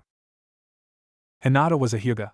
That meant she didn't have to keep glancing sideways at her companion as they walked the streets of Konoha. She could see her perfectly well out of the corner of her eye, even without activating the Byakugan. Naruto was an entirely new creature. She walked boldly and confidently, jutting her chest out and swaying her hips with an easy confidence Hinata had never possessed. She smiled at everyone they passed, and everyone smiled back. People waved, and she waved back. Some people even seemed to know her, and once she exchanged brief greetings with a shopkeeper selling fresh produce. Only one person knew Hinata by name, and that was Mizuki, their academy instructor. He paused to say hi, and gave Naruto several interested looks as they exchanged easy greetings before Naruto begged forgiveness and led Hinata away. Mizuki, a chunin, had no idea that the lovely young girl was really one of his own male students. Hinata was impressed. Even as a girl, Naruto was greater than she was. The thought didn't bother her. But Hinata was still surprised at Naruto's solution to his self-imposed restriction on being seen with her in public. Hinata had actually wanted him with her anyway, but he'd insisted that her reputation was a valuable commodity, and not to be squandered on unnecessary things like being seen together. Whatever that meant. Sometimes Naruto said things so profound they mystified her. And Naruto laughed, and joked with her. Like young girls did with each other all the time. Except Hinata, who had never really done things like that. But she soon found herself drawn into easy banter, somehow managing to hold up her end of the conversation while Naruto deliberately rambled on about the best places to get ramen in Konoha. Their journey carried them approximately a third of the way into Konoha, not far at all, to a nondescript apartment building 2 streets away from a main road. Most of the residents of the place were older, married couples with decades together that had lived in Konoha all of their lives, who hadn't bought real houses for various reasons. He likes this place because of that, you know, Naruto said cheerfully. Every single civilian living in this building has a long history here, with few trips outside Konoha and none outside the Fire Country at all. A few shinobi live here, too, mostly administrative types. Quiet, serious types, the backbone of our infrastructure. Everyone who lives here is easily monitored for loyalty, and has very routine schedules. It makes them easier to keep an eye on. Hinata nodded. It sounds like this person takes security seriously.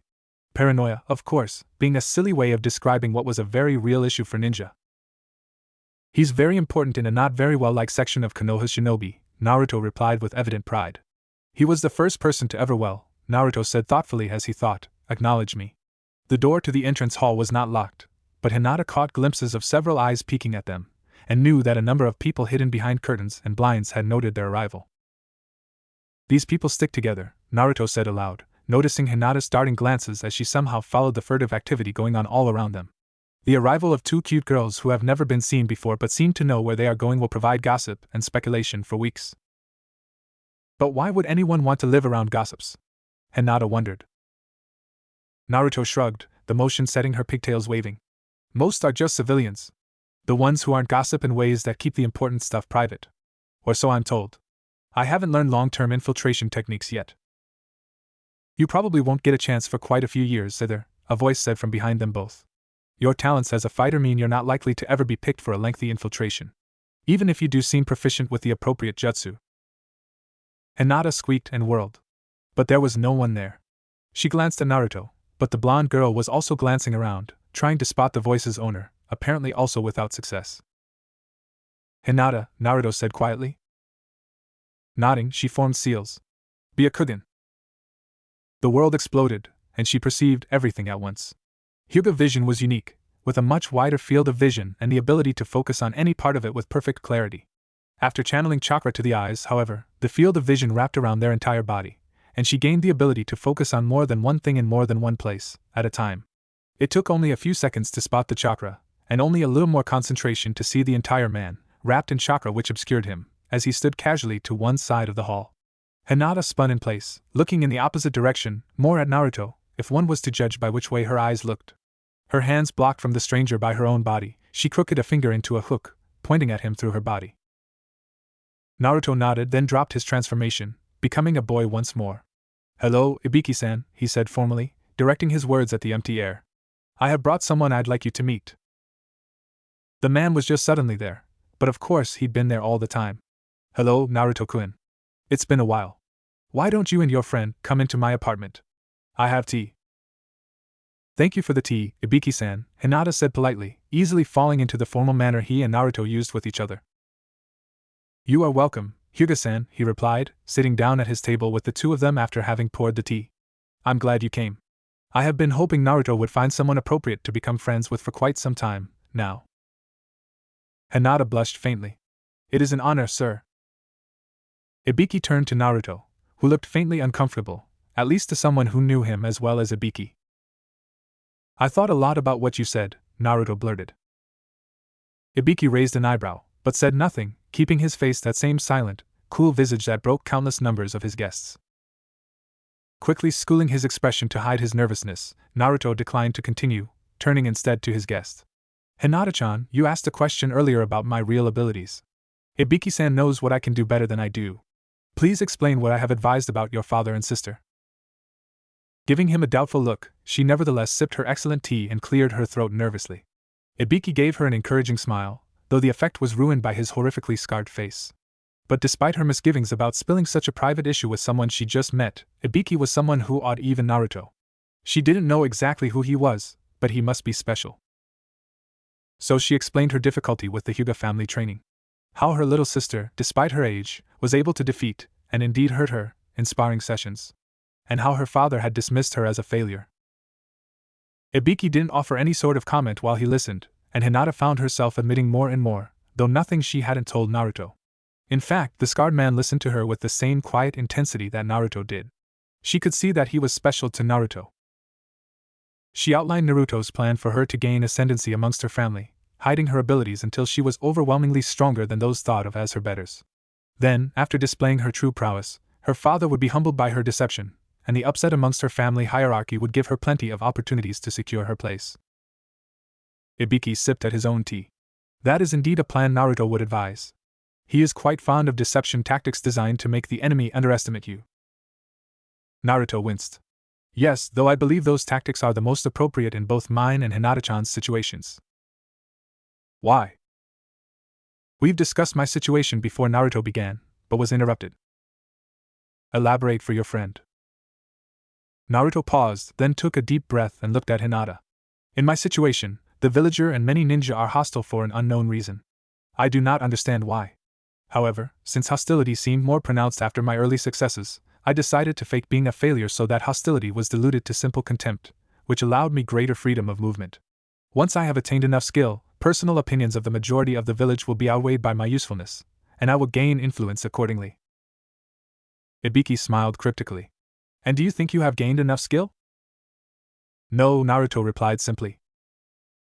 Oh? How much farther do you have to go? Ibiki wanted to know. I am closer than I was. He didn't elaborate farther. Do you agree, Hyuga-san? Ibiki asked, turning back to Hinata. Hinata bobbed her head assent. Naruto has gotten very strong. I believe him to be the best of our class. Despite his grades? Despite his grades. And do you think he is not yet strong enough to gain the respect of his peers, despite the aforementioned unexplained hostility? His eyes seemed to bore into hers, and despite the Hyuga being masters of penetrating stares, Hinata hesitated. That was all the answer Ibiki needed, and Naruto frowned slightly. So, Naruto, explain your reasoning for the advice you offered, Ibiki continued, as if Hinata had answered. Much like my own situation, Hinata is held in contempt by her clan, Naruto replied, as if he'd been waiting for the question. Despite her obvious potential, and despite being easily the strongest kunoichi in the academy, her standing in her own family has suffered to the point it affected her perception of herself. Such irrational treatment despite training claimed to help her meet her potential has marked her family as an opponent, an enemy. Since the perception of her, again, much like my own image, is of a weakling, if she improves slowly she may gain some notice but will never shed the reputation of being a failure. Only a surprise, crushing victory that leaves everyone in awe will destroy her stigma. As there are no fast routes to skill, only by hiding her true abilities can she give the impression of sudden power, leaving her enemies unsure exactly how long she's hidden her agenda. From underestimation to wary overestimation almost instantly. And with no clear idea of her complete abilities and a certain indication of her power, her family must give her deferential treatment. Wordy, but clear enough, Ibiki said with mild amusement. Naruto flushed. Well, that's a valid approach, he continued, looking again to Hinata. So do you believe you have the ability to pull off the awe-inspiring victory the plan requires? I do, she said clearly. You do? Yes, I do. Because Naruto says I do. Toying absently with his empty teacup, he turned back to Naruto. And you, Naruto. You have hidden your abilities very well. But you realize that the flaw in your plan is your grades, right? It is fine to fool your peers, but playing the fool to your teachers is not necessarily an appropriate ploy. Iruka-sensei knows. I do not believe he will judge me from my grades. I could pass the final exam now, at any rate. Ibiki shook his head. You assume that the grades do not matter, given that the exam guarantees graduation. That is not entirely the case. Naruto looked concerned. Really? I thought that the grades were just used to show a shinobi's potential for future assignments. Iruka-sensei has seen me fight, spy, and infiltrate. He knows I know seals and sealing. The only other skill I seem to have real aptitude for isn't something they train for in the academy. Well, Hyuga-san, it has been a pleasure to meet you, Ibiki said without preamble. I would like to chat further, but I'm afraid I have a pressing assignment at work. It's time I got back to. Hinata blinked, surprised for several moments. Wasn't he going to explain what he'd said to Naruto? Oh, well, okay. Thank you for having me. She winced at her own hesitant words. He kept jumping conversational tracks, as if he were deliberately keeping her off balance. She rose when Naruto rose, and followed him as they were escorted to the door. By the way, Hyuga-san, has Naruto told you what I do? He asked. She shook her head. No, Ibiki-san. He says you have a very important job, and that is all. I have not asked further. Would you like to know? He looked slightly expectant. She nodded. I am the head of ANBU's torture and interrogation squad. One day, you should get Naruto to tell you the story of how we met. You might want to know what you're getting into if you're going to become friends with Naruto. You wanted to speak with me, Mizuki-sensei? Naruto asked, using his public voice. They were in the teacher's office after school, and Iruka wasn't present, having other business elsewhere. He looked at the older man interestedly. Mizuki was one of the people who knew he hid his true skill, and had been present for some of Iruka's informal tutoring sessions where he tried to gauge Naruto's abilities. Mizuki tapped the edges of a stack of papers until they made a neat pile, then laid them on his desk in a tray. I have a special assignment for you, Naruto. Naruto nodded brightly. He liked special assignments. Some of them were hard as hell, but he'd learned valuable information from every special assignment he'd ever been given. And he'd never given up, he'd completed them all. Ibiki wasn't completely satisfied with the results of his mission to make friends, but at least he was talking to him again. Your grades are horrible, Naruto. You know that. I don't know if you are aware of it or not, but grades have a lot to do with your final assignments as a shinobi, not just passing the academy. Students particularly gifted at math are training in business, finance, or cryptography. Students with tracking skills often get assigned to teams designed to make maximum use of those skills. And grades are our way of determining those skills. You know I've deliberately failed those tests, though. Mizuki nodded. Yes, we're aware that you're much more than you appear to be. If we had a column in our grade books for deceiving and manipulating classmates, teachers, and all of Konoha, well, I'd be the first to mark down in a. Naruto allowed himself a small grin. Mizuki grinned back, although his was a great deal more rueful. I'll admit it, kid, you're the best I've ever seen at infiltration your age. You even had me fooled for the longest time. He paused. But you're so good, no one who hasn't seen your abilities would believe it. And teacher recommendations only go so far. Any jonin looking to take a genin team will look at grades first. And yours are so bad most of them are going to just look right over you. Ah. That was what Ibiki had meant. Naruto was glad to finally have that bit of information. Getting anything out of Ibiki was like hunting tiger mushrooms. Easiest just to find someone else to give it to you. So, because you deserve better than that, it's been decided to give you a special makeup test, to show what you can really do. This will ensure you get picked by a Jonin sensei based off your real skills, so you need to do your best. He gave Naruto a cryptic smile. But you shouldn't have any trouble. After all, this is a solo mission, and your goal is to be unobserved. No one to break cover to. Naruto frowned. That sounded a bit condescending. Mizuki noticed his expression, then hastened to explain. You're getting a mission based on a simple mission type. Locate and retrieve. There is a scroll of powerful jutsu in the Hokage Tower, that is your target. Your goal is to sneak in, get the scroll, verify that it does contain jutsu, get out, and return it to me. For the purposes of this mission I will be a sleeper agent, going about my daily life. Your primary goal is to get the scroll to me without compromising my identity. Your secondary goal is to avoid compromising your identity. Should you be chased, do not lead pursuers to my location until you have avoided them. Naruto looked actually eager for the first time Mizuki had ever seen. Where should I meet you?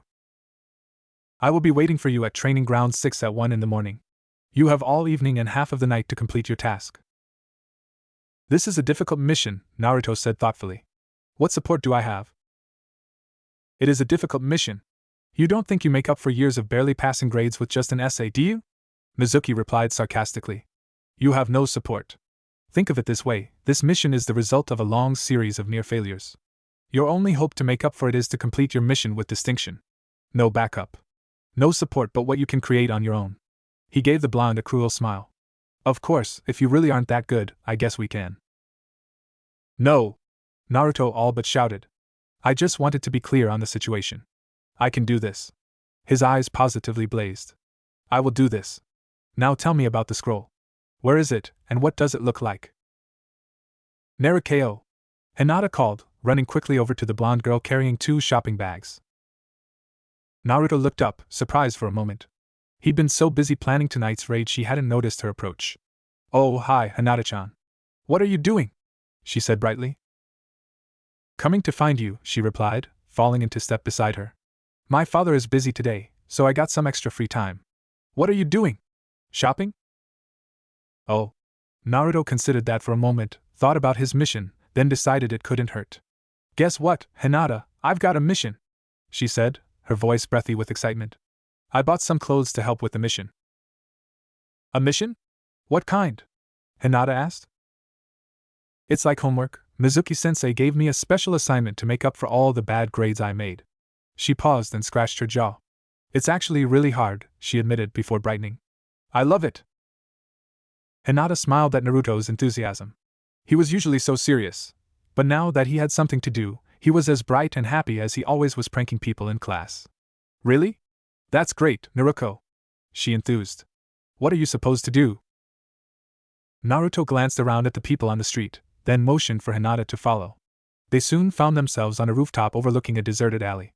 Rooftops were sort of cliché as clandestine meeting places, but this wasn't exactly high security. I'm supposed to steal a scroll from the Hokage's library, he began quietly. It's full of some really amazing jutsu, or so I was told. I can't wait to see it. I've been wanting to get a look in that library since I was a kid. Wow, Hinata replied. Can you read the scroll? Yeah, Naruto replied happily. I'm supposed to read and verify it's got jutsu in it, and take it back to Mizuki-sensei by 1 in the morning. Where at? She hesitated, then couldn't resist asking. And can you have a partner? Her. A partner with Naruto. It was everything she dreamed of. Training Ground 6. But no, sorry, this is a solo mission, he said apologetically, and Hinata was struck by the difference it made for him to have an important assignment. He'd never been so friendly. So alive. I wish I could have you, too, he continued, and Hinata nearly fainted. He wanted to have her with him. I could really use a backup to distract the guards, and a big part of the mission is making sure that no one follows me back to Mizuki-sensei. You'd be my first pick for that. But I have to do it on my own. Oh. Hinata was disappointed. But it still cheered her up that he wanted her there, even if she couldn't be. So how are you going to do it? Isn't the Hokage Tower really well guarded? Naruto nodded ruefully. Yeah, it's a hell of a problem. I mean, I could probably just walk in like I am. They let in unscheduled appointments sometimes. But I don't think that'd work if this was a real mission. So I'm going to transform into one of the assistants and sneak in. But why the clothes? Henso no jutsu, it's how I turn into a girl, Naruto replied, reaching in a bag and pulling some clothes out for Hinata to see. It's harder to detect than a henge, but it doesn't change your clothes, so I have to get others. She swayed her hips provocatively, looking down at herself. I don't think they know that I know this sexy jutsu, all I should know is the henge, so if they're looking for someone they know is henged, I can slip by them by exploiting what they think they know. Hinata blinked, tried to follow, then shook her head. That sounds really complicated, Naruto. He shrugged. It's not, really. I've already picked one of the administrative workers there. I've got clothes just like hers. I'll change my appearance so I look just like her, and I should be able to sneak in just fine. What about getting out with the scroll? Naruto winced. Okay, that I'm still working on. Hinata wandered the streets aimlessly, sticking close to the tower. She was excited, for Naruto, bored because Naruto wasn't with her, and happy, because she wasn't stuck in the Hyuga compound all evening again. What a great day. She cheered silently when the tower suddenly burst into a silent buzz of activity, masked ninja flickering in and out so fast she honestly couldn't follow some of them. That only meant one thing. Naruto must have succeeded. Surprisingly, a stern voice Anbu in a frowning lizard mask appeared in front of her almost immediately. State your name and affiliation, the cold voice demanded. Hinata shivered at the restrained killing intent. Whoever this person was behind the mask, they were not happy. Ayano, Hinata Hyuga. I'm an academy student, she said hesitantly. Do you know Naruto Uzumaki? A wave of disappointment washed over her. Naruto had been discovered. Why yes, I know Naruto-kun, she replied. We're in the same class in the academy. Have you seen Naruto Uzumaki? She nodded, and in an instant a hand as hard as steel gripped her arm. Where is he? Hinata froze. Aye. Hey, that's one of my students, came a call from the street behind them. They both turned to see Mizuki and Irika running towards them. She claims to have seen Naruto Uzumaki, the cold voice stated, as if that explained everything. Irika looked at her with concern. Is that true, Hinata? Where did you see him? Oh no! She was not going to blow Naruto's assignment after he trusted her enough to tell her about it. At school, she said meekly. She wasn't sure, but she thought that the ANBU frowned at her. Without using her Byakugan, she couldn't be sure, and she was willing to bet that he'd take that as a sign of hostile intent. She is prevaricating, the ANBU stated emotionlessly. She's shy, Irika countered. You're scaring the hell out of her, let her go. And what's this about Naruto? What's he done this time? What's he done? Hinata wondered. That was a strange question. Naruto Uzumaki has stolen a valuable scroll of Kinjutsu from the Hokage's library. Currently, all available ANBU are out looking for him, with orders to bring the scroll back at any cost. At any cost? Irika exclaimed. You're going to kill him? Only if it becomes necessary. If possible, he will be captured and turned over to Ibiki. Hinata's blood ran cold. This didn't sound like any sort of special assignment she'd ever heard of. Even if it was crafted just for Naruto, the ANBU sounded like he meant it. They were really going to go after Naruto with deadly force. And from the way Ibiki had been mentioned, she didn't think Naruto was just going to be given a lecture. I always knew that kid was no good, Mizuki spat. I know you liked him, Irika, but no one who hides his skills away from everyone like that can be trusted. Irika rounded on his fellow teacher. Don't tell me you honestly believe he's a sleeper agent. He's been checked out, by everyone. Mizuki shrugged. And yet he stole a scroll of Kinjutsu. I tell you, Irika, just because he's not an agent doesn't mean he's not the enemy. What with his teeth snapped together with an audible click and his eyes widened at what he'd nearly said in front of a child. What? What? Hinata wanted to scream, so upset she was trembling. Irika noticed and crouched beside her. Hey, Hinata-chan, why don't you go back home? I'm sure everything will turn out all right. But right now, the streets aren't the place to be, okay? Nodding dumbly, Hinata stumbled away when the ANBU released her arm. Something was wrong. Something was very wrong. Naruto had been noticed, but gotten away anyway. But now ANBU were hunting him with deadly intent, and their teachers weren't saying anything about an assignment to steal the scroll. It just wasn't right. Naruto, she whispered. Naruto needed to know this. Naruto would know what to do. Activating her Byakugan, she scanned her surroundings for any pursuers as she carefully slipped through the streets of Konoha, heading for Training Ground 6. She'd never moved so fast before, but she'd never been so scared. She practically flew through the woods, her short hair ruffling like mad in the breeze of her passage. It didn't take all that long before she arrived at the training ground, but Naruto was conspicuously absent. Even the Byakugan couldn't find him. Naruto? She called quietly, slipping through the trees surrounding the area. There was no answer. Afraid to call louder, she resigned herself to the fact that he wasn't there. But she had no chance at all of finding him if he was hiding elsewhere. She'd just have to hope he managed to avoid ANBU long enough to make it there. Concealing herself to the best of her ability a good ways away from the clearing, she gave the area one last scan with her Byakugan, then stayed still to conserve chakra. It was going to be a long wait.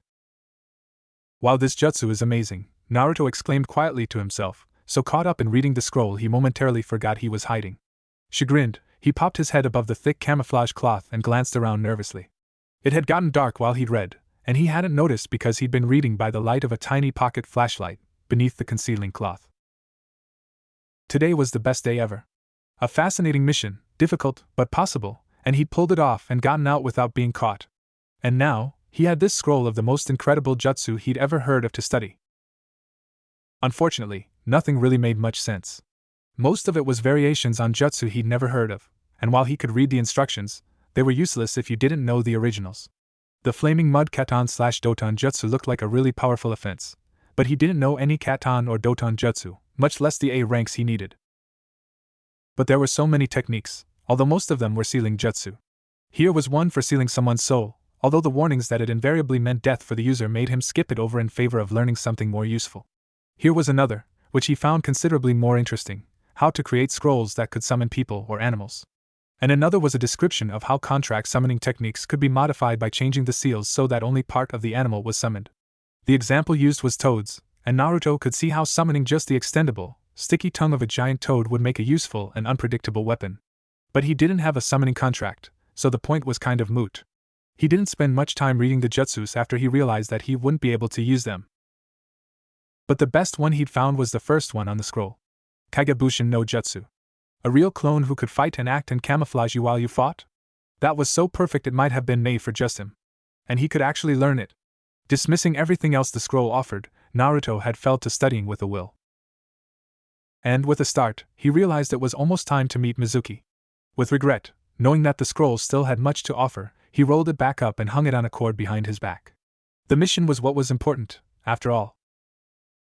Slowly and carefully, he picked his way through the blackness of the forest, making his way to Training Ground 6.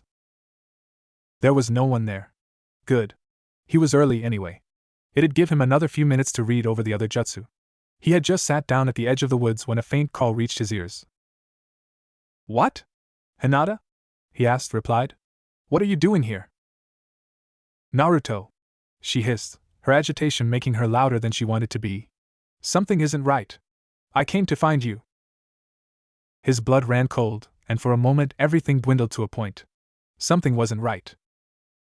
"I was near the Hokage Tower when they discovered that you'd stolen the scroll," she explained, creeping close to him silently in the darkness. "What?" he exclaimed. "Me? They knew who I was." "They asked for you by name," she confirmed. "And A&BU started questioning me when Irika-sensei and Mizuki-sensei showed up. A&BU are looking for you, and they'll use deadly force if you resist. And if they catch you, they're going to give you to Ibiki-san." Naruto's breath caught in his throat.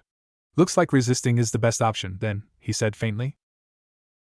Her heart broke to see Naruto so off balance, but he had to know. "Irika-sensei and Mizuki-sensei didn't say anything about your mission. They even said you were an enemy of Konoha." Betrayed. Lied to. Manipulated. "Naruto! Naruto!" she hissed frantically, shaking him roughly. "Someone's coming!" With a start, Naruto realized he had missed the last several minutes, caught up in a murderous rage. Shrugging off Hinata's hand, he stalked into the clearing just as the other man arrived. "Naruto-kun!" the man called. Every word, every syllable out of the man's mouth grated on Naruto's nerves. "Good job. I do believe you've passed," Mizuki added, walking closer, seemingly unconcerned. The fact that the man was still breathing was an affront to Naruto's sensitivities. "You lied to me," Naruto said quietly. "Eh?" He stopped, looking at the boy.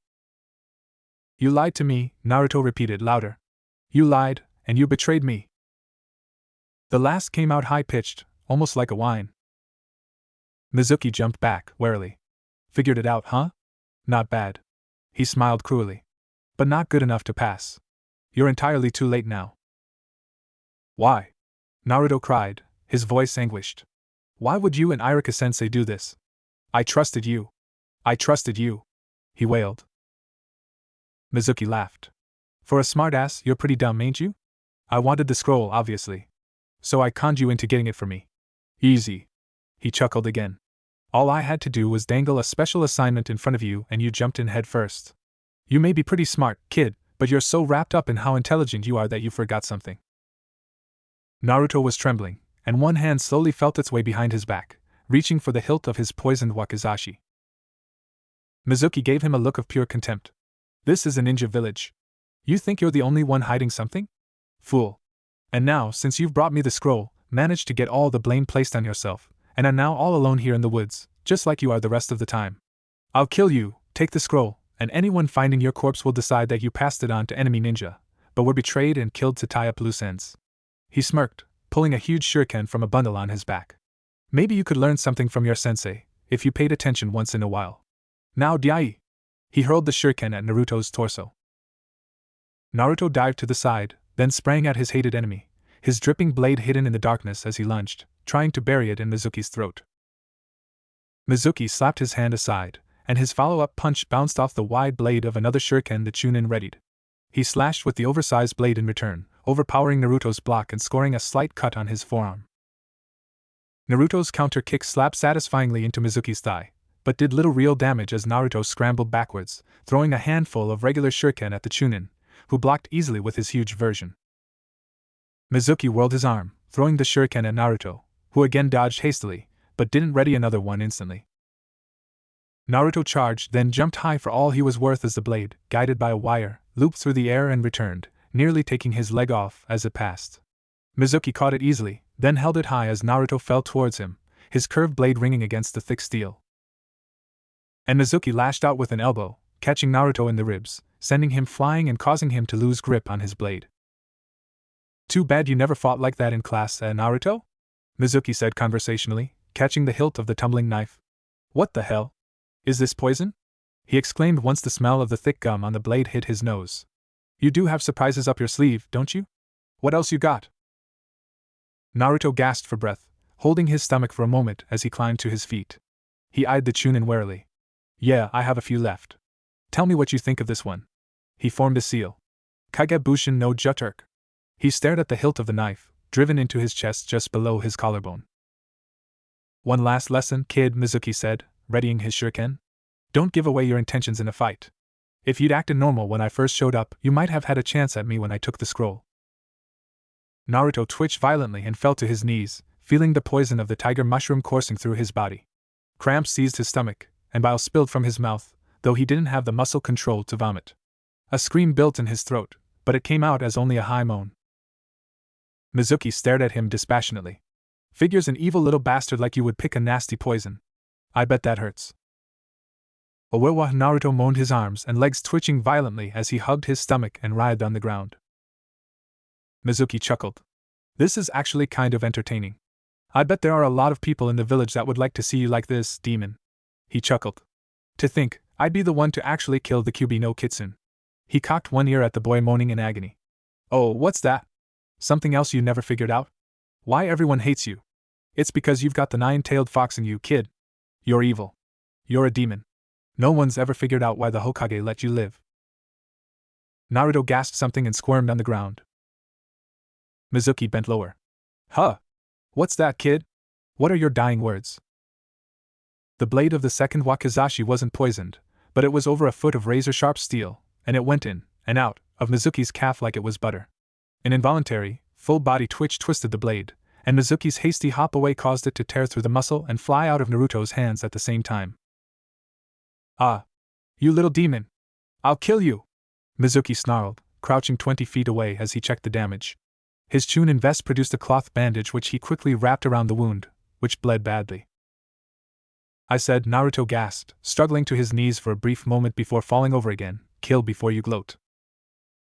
"Naruto!" came a new voice, and everyone glanced to see Irika running in at full tilt. "Mizuki!" "Ha, Irika," Mizuki said, his voice full of false cheer. "It's a nice night to kill a demon, isn't it?" He hurled the shuriken. No thoughts went through Irika's head. There was no time to think. One of his students was in danger. There was no time for anything. The point of the huge shuriken sank into flesh with the crackle of bone and gristle. Irika fell forward with a soft cry. Naruto stared into Irika's eyes in horror. "You're not a demon," Irika said gently, blood beginning to trickle from his mouth. His scar, far from making him look ugly or cruel, seemed almost saintly. "Damn, Irika, sacrificing yourself for that thing?" Mizuki said, hobbling forward with his last shuriken. "But you always did have a soft spot for the little demon. Ah, well. At least you can die together." He raised his weapon, and there was a sound, like a quiet eruption somewhere muffled. An explosion in flesh. And another, right on top of the first. And another, a rapid sequence of sound and chakra, like someone was beating a drum at a furious pace. Mizuki stiffened, and blood fountained from his mouth. He keeled over without a sound. Behind him, Hinata stood, 1 foot forward, one hand still extended in the final strike of her family's Juken style, not even breathing heavily. Irika gaped, then looked at Naruto, who was still grimacing in pain and twitching. I thought you were like Mizuki-sensei, Naruto gasped. I thought you had lied to me, too. No, Naruto. Some people you can trust. He glanced up at Hinata, who was approaching warily, her eyes hard. But I guess you finally learned that lesson as well. His brow crinkled, and he rolled slowly off his student. Now, will someone please explain what was going on? Team 7, Irika called. Naruto Uzumaki. Naruto sat up slightly straighter. Finally. Hinata Hyuga. Thanks, Naruto muttered under his breath. He'd specifically asked to be partnered with Hinata. After all, she was the one who'd saved his life. They worked well together. Sasuke Uchiha? What the hell? He said out loud. Clients lie. Sasuke break left. The cat just hid under the little bush, but Koda is shadowing you at 5 o'clock. Naruto's voice sounded even and unhurried, but I knew what our opponents didn't. It was really Hinata, hinged into him. I guess her own opponent, Ken, wasn't pushing her yet. I moved left, as suggested, tossing 2 Senbon with tiny flash bombs attached over my shoulder, and quickly set myself to cover the straightest trail leading away from the bush, should the cat try to bolt. Koda was behind a tree when I threw the Senbon, so he wouldn't have seen them. Heavy rustling in the trees to my right revealed a half-dozen Narutos spreading out in a circle to herd the cat, and 3 more with their attention directed the opposite direction, no doubt on the watch for Ken. At least one of them was Hinata, and one of them might be Naruto, just like it was just as likely they were all clones. Abruptly, Hinata, and even I didn't know if it was really Naruto or just a clone, scampered along tree branches on the other side of the cat, flinging kunai at Kamita, who was hot on her trail. I couldn't get used to the stupid names Naruto came up with. All of our enemies today were clones, hinged into caricatures of bandits or shinobi. Their mission was to kill the cat. Our mission was to capture it alive. This was Naruto's solution to the problem of Kakashi-sensei frequently being off on other duties, leaving us to complete these simple D-rank missions by ourselves. Simple-minded thinking from the liar. I wouldn't have resented it nearly as much if I didn't know his clones would actually kill the cat if we failed. Fail Naruto's training, fail the real mission as well. Hinata just nodded and agreed, like she always did to Naruto's suggestions, leaving me to put up with their antics. Flash, I said quietly into my radio, then closed my eyes and triggered the 2 flash bombs at the feet of my opponent. The clone reeled in shock and blindness as I darted around behind him, then plunged a kunai in his back. It disappeared with a burst of smoke. Once I'd stabbed Naruto that way, when he'd been hiding as a clone. The memory made me smile. Damn it, Sasuke! His voice crackled over the radio. The idea was to have to fight them the whole way. I smirked, pleased. But I will admit I was impressed when suddenly Hinata changed course, her opponent still following, and shadowed the fleeing, panicked cat from above as her opponent threw Senbon, effortlessly weaving and dodging around the needles. Only the real Hinata could do that, so how was Naruto? Ah. Kawarimi. Naruto as Hinata had swapped places with the real Hinata, each dropping their hinge as they did so, seamlessly taking the place of the other. That struck me as a really good idea. The enemy could get used to fighting one with a certain fighting style, then if he suddenly spotted a weakness or the fighting styles were a poor match, a substitution could be made, surprising the enemy with all new skills. Damn that Naruto. Kamita was closing with Hinata, and I knew from previous experience that she would abide by Naruto's restrictions and not kill the clone. So I did it for her with a flicked kunai, and kept pace to shield her from other enemies. Great, Sasuke. Naruto called. Great? A moment ago he was cursing me for disrupting his plan. Show some consistency, you clanless bastard. A split second after that, Hinata landed in front of the startled cat and snatched it from the ground with one lightning grab. Tajikage Bushin no Jutsu. What? I glanced back, and Naruto fled? At the front of a huge pack of clones, all throwing Senbon at him, a veritable hail of needles. The first wave struck and a moment later a log, spiked with Senbon, was trampled under the feet of over 3 dozen clones. I couldn't fight that many all at once. Naruto was too close to my own skill for me to take him on in numbers. but I had to keep them from reaching Hinata. I moved to intercept. Naruto suddenly stood in my path, moving quickly enough I hadn't seen him until he emerged from behind a tree and leaped. "Wait, Sasuke," he said, moving his left hand over his head in an over-me gesture. The clone army obediently leapt over us in a wave, a rainbow of Narutos, though the only colors represented were orange and black. I glanced at him as I followed the wave moving towards Hinata. "She's been working on something new, some family technique. This is a good time to test it," he offered, not looking at me. Together, we leapt for a good view of the upcoming fight. I did not often interfere in his treatment of Hinata. It was their business. My own thoughts on the matter well. Hinata was certainly getting stronger. She could even land hits on Kakashi-sensei if he fought close. I know Hinata saw the incoming wave of Narutos, and I believe she knew that it couldn't be good for her. I just barely caught a glimpse of her as she shoved the screaming, hissing cat inside her gray jacket and pulled on the drawstrings, temporarily trapping the cat inside as she took some sort of formal stance. Then, as the first wave of inbound Saban reached her, she seemed to blur, even to my eyes. "Hakurokujian Sho," Naruto said quietly, sensing my interest. "Some family technique she's been working on, but she's trying to use a variation." I didn't know what the variation was, but as I watched Hinata start slowly turning in a circle, her torso whipping like mad in all directions and her arms a windmill around her, sending Saban flying by harmlessly or deflecting them away, I marked it as something I intended to learn. Without an area effect jutsu, I'd be hard-pressed to avoid that mini Saban myself. "It's weak as defense," Naruto muttered, seeming somewhat disappointed. Harsh. But true. She wasn't using her feet for anything but movement, and her movements were taxed as she sought to deflect the needles aimed at her legs as well. Additionally, if she was that fast, she should be catching the Sanban and sending them back at the attackers. That would be a technique worth knowing. And slowly, kunai began to be mixed into the hundreds of Sanban hurtling towards the kunoichi. I knew Hinata was helplessly in love with Naruto. I knew he knew it as well. But unlike me, he actually returned some of her attention. When I first met them, I thought that, despite their skills, they would be a hindrance to me, too wrapped up in pointless things like love to fight. I will admit, I was wrong. Hinata followed his orders, as I knew the liar wanted me to, but she would offer up her opinions on things as well.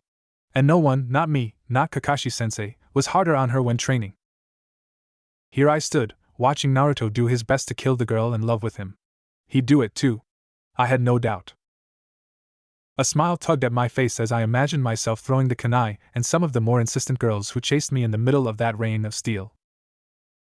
"Glad you're enjoying the show," he said mockingly. I scowled and looked back at Hinata. "She lost to you in less than 5 minutes yesterday," Naruto continued. 5 minutes, yeah? She wasn't on my level yet, though she was easily the best kunoichi to come from our class, and probably better than most of the males. Naruto might be on my level. One of these days I'd press the issue. I was curious how long it'd take me to beat him. Both of our eyes widened as there was suddenly a change in the pattern of deflection. Her movements weren't as smooth, not quite as quick. "She's taken a hit," I finished. "She's got to improve if she's going to be anything but a set of eyes for us," Naruto said grimly. "And the quickest way to improve is to fight for your life against impossible odds." He took a deep breath. "Don't lose, Hinata!" he shouted, and with a roar from the clones, the rain of deadly steel doubled. Naruto wore 2 pouches these days, and even with dozens and dozens of clones, he must have packed them to the very limit with Saban, which he rarely used. For training like this, it made sense. Despite his lethal intent, I doubt he really wanted to kill her, and Saban did the least damage of the 3 common thrown weapons. Hinata's movements changed again, and again, brief bits of hesitation, a gradual slowing, a redoubling of efforts, as she was hit again and again. Her spin grew faster, her legs dancing, and she began slowly winding through the trees, trying to get out of the circle of clones. With luck, and admittedly, a bit of skill on the Hyuga's part, none of the needles or knives would hit the struggling cat in her jacket. Without so much a warning as a slight decrease in volume, the attack suddenly stopped, and Hinata stopped her mad whirl, one arm extended, the other crooked back and to one side. She was perfectly still, except for the rustling and yowling under her jacket that said the cat was still alive, and very, very unhappy. Her left forearm had nearly half a dozen needles buried in it, 4 in her back, and the worst looking but least disabling was one stuck right in her left cheek, close to her mouth. I kept my face impassive.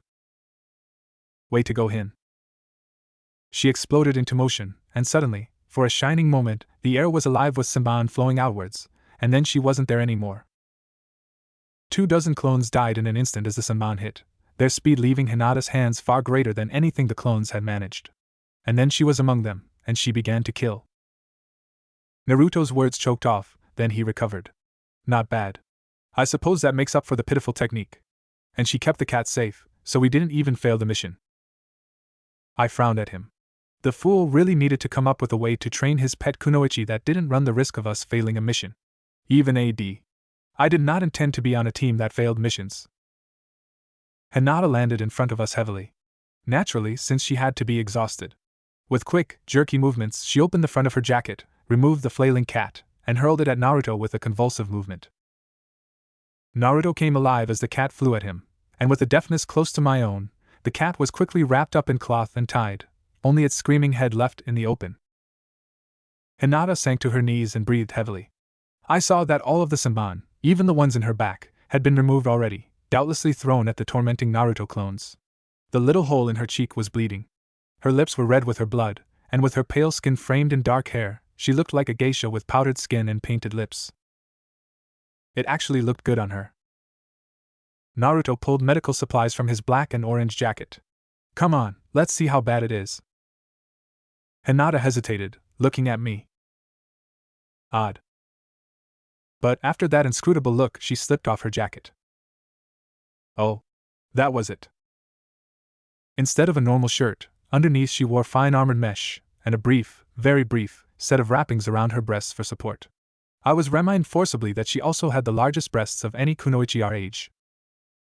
But she also had dozens of short, ragged lines across her breasts and stomach, cuts from the cat's claws that weeped blood, red standing out starkly against black wire mesh and pale white skin. I did not blush. But I did turn away, giving her some privacy. Kind of moot, Sasuke, Naruto said as he worked. We may not have yet, but we will eventually be given long missions in the field together.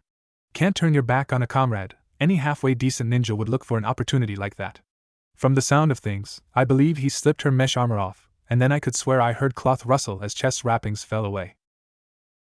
I did not look. But a mental image came to mind, and I willed it to go away. I don't mind you seeing, Hinata said quietly. But I knew she did mind. Only one person could make her say something like that. Naruto.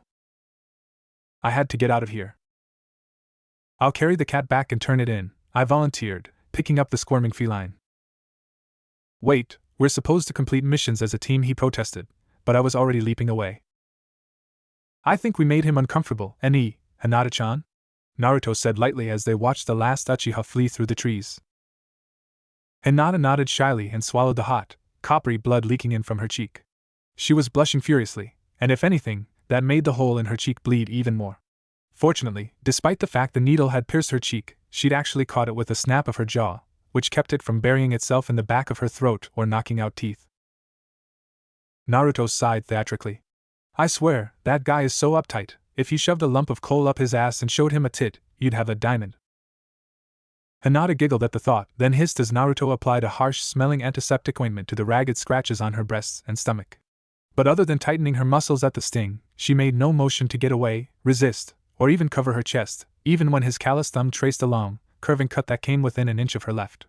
She wondered what he thought of the underoutfit she'd picked out for the day. Tell me what you need to work on, he ordered quietly, not pausing his treatments. She nodded seriously. Footwork. I was too slow to move outside the kill zone. I also need to be able to deflect with my feet. Juken doesn't use kicks, so if I go against my family and use kicks, I will have an advantage. She waited to see how he would respond, licking blood from her lips. Really, despite the massive amount of chakra she just expended forcing herself to move so fast, she wasn't too tired. Kneeling in front of Naruto, bare from the waist up, her breasts on display, it was all very exciting. She couldn't quite stop the thrill that ran up her spine. She was sure Naruto noticed it, and she blushed more. Naruto always noticed how she was feeling. You also need to be faster with your hands. If you'd caught the Senbon and used them for attack, you could have quickly reduced the attackers to a manageable level, Naruto admonished. She flushed. But you said not to kill your clones. Abruptly his hand had her chin in a grip like steel, and he turned her so he could look her directly in the eye.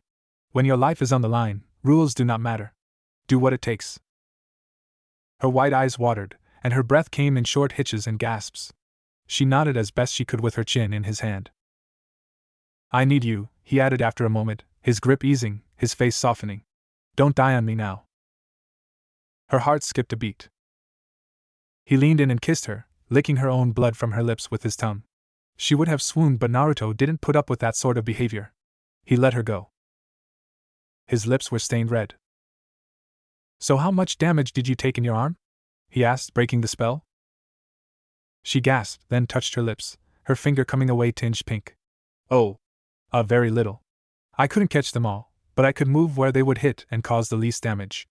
No tendons, no blood vessels, just muscle tissue and skin. She paused, then added, the same with my back. Naruto nodded. I'll get there in a minute. First I'll wrap your arm. He used more ointment, then wrapped her forearms, both of them, in cotton bandages, all the way down to her hands, which were also nicked and scratched from contact with sharp points and edges as she slapped kunai and saban away, despite careful application of chakra. His control was rock solid, despite the interesting things moving her arms did to her other assets. But Hyuga were trained to notice eye movement. Rather than being embarrassed that he looked, she felt pride. He liked her body, and wouldn't let her believe that she was plain and dark. Naruto said she was the most beautiful girl in Konoha, and Naruto was the only opinion that mattered.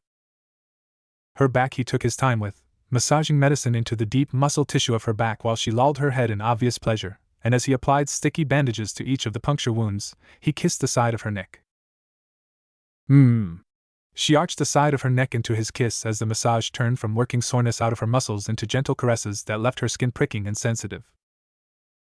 Naruto might have caused her to be hurt more than any other person in her life, including her father, but he also never failed to make it up to her, in some ways equaling the pain with pleasure.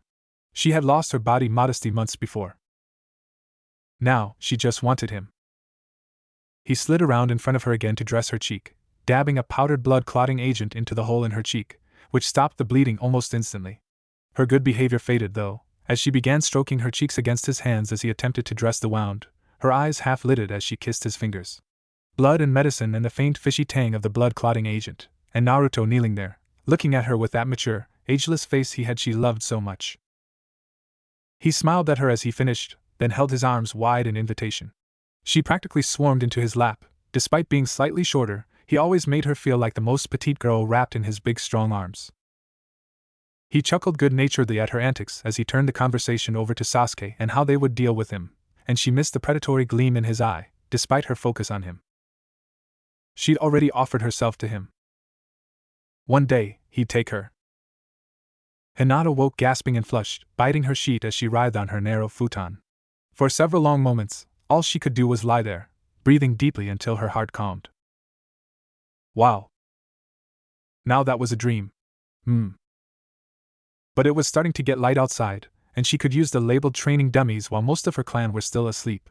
It would go a long way towards reinforcing her image as a dutiful but somewhat inept and worthless daughter. She had an image to maintain after all.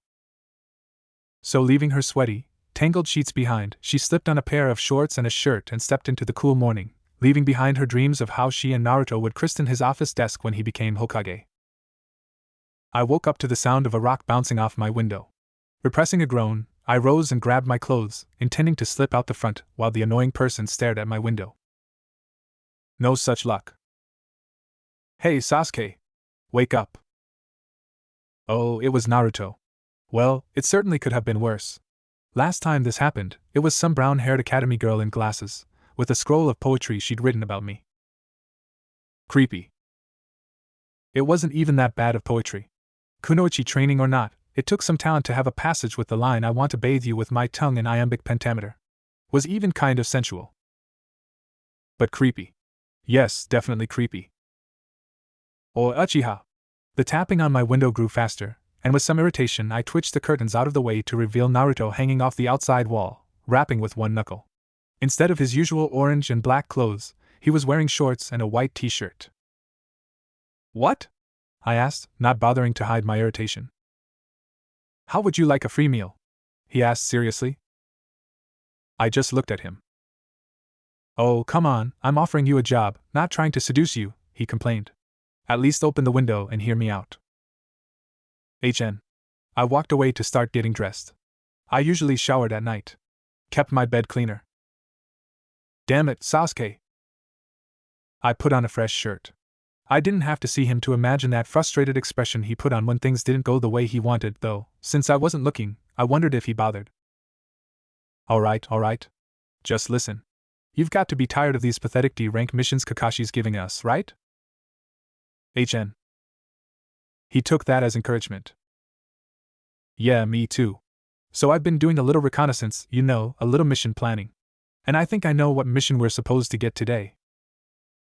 I didn't say anything. I had clean shorts laying around here somewhere. So I propose we get it before they contract it out. It's an easy job if we use jutsu, but knowing Kakashi-sensei, he'll tell us not to and it'll take all damned afternoon. But if we go knock it out this morning on the side, not only will we still get the money, it'll be easier, and we might get something more interesting this afternoon. He paused. Or nothing at all, which would be cool, too. Why are you telling me this now? I asked. 'Cause I was gonna tell you yesterday after we turned in the cat, but you ran off, he said a bit petulantly. It's your fault I had to find you this morning. HN. Now for shoes. Look, the job is clearing a lot on the edge of town. It's covered in brush, and there's a lot of bricks and stuff on the ground. I'd get Hinata, but she's doing some sort of family thing this morning, and you've got better skills for it anyway. Just hit it with a fireball and I'll pick up everything. I glanced at the window. He smiled at me. Hey, I've already talked to the people, and they'll give us each a 7-course meal ticket to Aishitoba's. That's better than D-rank pay any day. 1 Ketan Jutsu and a few minutes with my Kage Bushin and we're done. That was pretty tempting. Aishitoba's was high-end. Alright, I agreed. Great, he said enthusiastically, then paused, looking at me. After a moment, I got irritated. What? I asked curtly. Are you gonna get ready? I am ready, fool. He looked contrite. Oh, I thought you still needed to comb your hair. I ground my teeth. Hinata kneeled primly at the low table, using nothing but pure will to ignore the soreness in her shoulder muscles and arm as she served herself a bowl of rice and some grilled fish. She also poured a cup of steaming tea and took a drink. Her sister, Hanabi, kneeled on the opposite side of the table, ignoring her own food at the moment, while she stared at Hinata. Hinata asked. Hanabi-chan? She just stared. Hinata, niche in your face, it's leaking, she said quietly, and her eyes kept sliding away, indicating discomfort. Hinata felt of her at her lips, then felt the trickle of tea hit her jawline. She blushed and dabbed at it with a napkin. Oh, thank you, Hanabi-chan. I didn't know. Hanabi's chopsticks clattered to the table as Hinata held a finger over the hole in her cheek and took another long drink of tea with a serene expression. I'm sorry, she mumbled, standing quickly and rushing from the scene. Hinata watched her go, then ate her rice happily as she smiled after her departing sister. They know me as either Naruto or that damned brat, Naruto explained candidly. And they don't like that damned brat very much. So remember, I'm Naruto, she said, making her voice cute and breathy to go with her gorgeous young female body, and he's Naruto. She waved a hand negligently at the male clone walking beside them, who looked exactly as Naruto usually looked, with the black and orange jacket over black pants. Naruto was currently wearing a long, Chinese-style dress of some rose-colored fabric, which he'd slipped on over his shirt and shorts after he'd performed the jutsu. Sasuke glanced at his teammate, both of them, even if it was only one, dubiously. Naruto shrugged, and the movement did interesting things to her anatomy. Wouldn't be my first choice of how to go about it, but we use what we have. HN. Naruto, privately, got a kick out of every time he got the stoic Uchiha to respond, even, no, especially his short, wordless sounds so brief they couldn't even be called grunts. There we go, Naruto said cheerfully as they approached a clean, well-lit supermarket. Inside, an elderly woman swept the aisles, and a man of roughly the same age moved boxes behind a counter. Good morning, everyone, Naruto called cheerfully as she walked in, followed by Sasuke and the clone. Oh, hello, Naruto-chan, the woman replied, straightening. Sasuke wondered at the split-second glare she directed in his direction, no, at Naruto's clone behind him. It hadn't been friendly. I'm here to help you with that lot you want cleared, and I'd brought some assistance like I said I would, Naruto continued as if she hadn't seen the dirty look. This is Sasuke Uchiha, and this is she paused and tapped her lips cutely. Well, I suppose Uzumaki-kun needs no introduction here. Yodea, quite right, Naruko-chan, the older man growled as he walked over beside his wife. Naruko gave him her cutest, most innocent smile. Oh, don't be an old grump, Ida-san. I promise Uzumaki-kun will be on his best behavior. In fact, I think there's something he'd like to say to you both. She paused and cleared her throat, ahem, then clasped her hands and smiled at her male self. The clone stepped forward and bowed low. Ida-san, I apologize for putting saltpeter in your rice bins. It was a juvenile prank and I'm sorry. But now that I'm a Konoha shinobi, I will not be pranking anymore, and I will do my utmost as a ninja to protect this village and all its inhabitants. Both of their attention was on the clone, but Sasuke watched the real Naruto. There was a glint to her eye that belied her cute, smiling appearance, hinting at something seething below the surface. Sasuke rather thought he wasn't sorry at all. There you see? Naruko said smoothly, stepping forward to intercept their glares, which quickly softened as their attention turned to the friendly young blonde. He's sorry, and he'll make it up to you by helping us clean up the lot. I'm sure he's not a bad boy, just a bit mischievous. Every town has at least one. She cocked her head sideways and smiled. Sasuke wanted to retch. Naruto was a dangerous ninja, not as dangerous as him, perhaps, but formidable just the same, and no one with that kind of skill should pander like that. I'll forgive him if you insist, sweetie, the woman said grudgingly. But be careful that your forgiving heart doesn't get you in trouble. Some people are just born bad, and they can use honeyed words to fool you. Naruko bowed. Thank you, Ida-san. I will remember that. Well, okay, but he better not slack off and make you do all the work, Ida said gruffly, his hand on his wife's shoulder. The clone took his cue and pushed around Naruko. Hey, I'd never do that to Naruko-nichin. Just you watch, I'll do more than my share of the work. We'll see, he growled. The lot wasn't very far away from the grocery store, and something had once stood there, but had long since been torn down and hauled away. True to Naruto's word, the lot was covered in patches of wiry, prickly bushes and long grass, and even a few small trees. Beneath the vegetation lurked innumerable bricks and stones which would also have to be removed to make the lot suitable for building on again.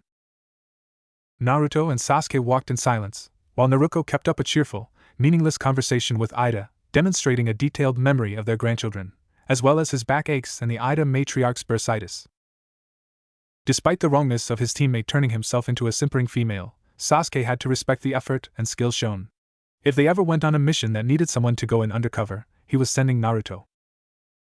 Okay, we're here, Ida said, remarkably cheerful from his conversation with Naruko, as he sat down a bag of mixed box drinks his wife had sent as refreshments for the trio. When my son died in the 12 years ago, I didn't have the heart to try and rebuild here, but now the grandkids are growing up and needing a place to work, so it's time to break new ground, he said, scratching his chin thoughtfully, then brightened. Old Miura let me keep some tools in his building over there, so I'll go get some axes, Oh, I'm sure we won't need them, right, Sasuke-kun? Naruko said brightly. Why don't you show Ida-san what you can do? Giving her a dark look, he walked to the edge of the lot, considering it thoughtfully. Then, before he allowed himself to grow irritated with the whole mess, he raced through a set of seals and leapt into the air. Katon, Gokake no Jutsu! A stream of fire burst from his lips, hitting the ground and curling back around itself, forming a gigantic ball of fire that almost touched the boundary markers for the lot itself. Grass, bushes, and trash alike was incinerated in the blast, leaving nothing but a fine black soot. Wow! Ida said appreciatively.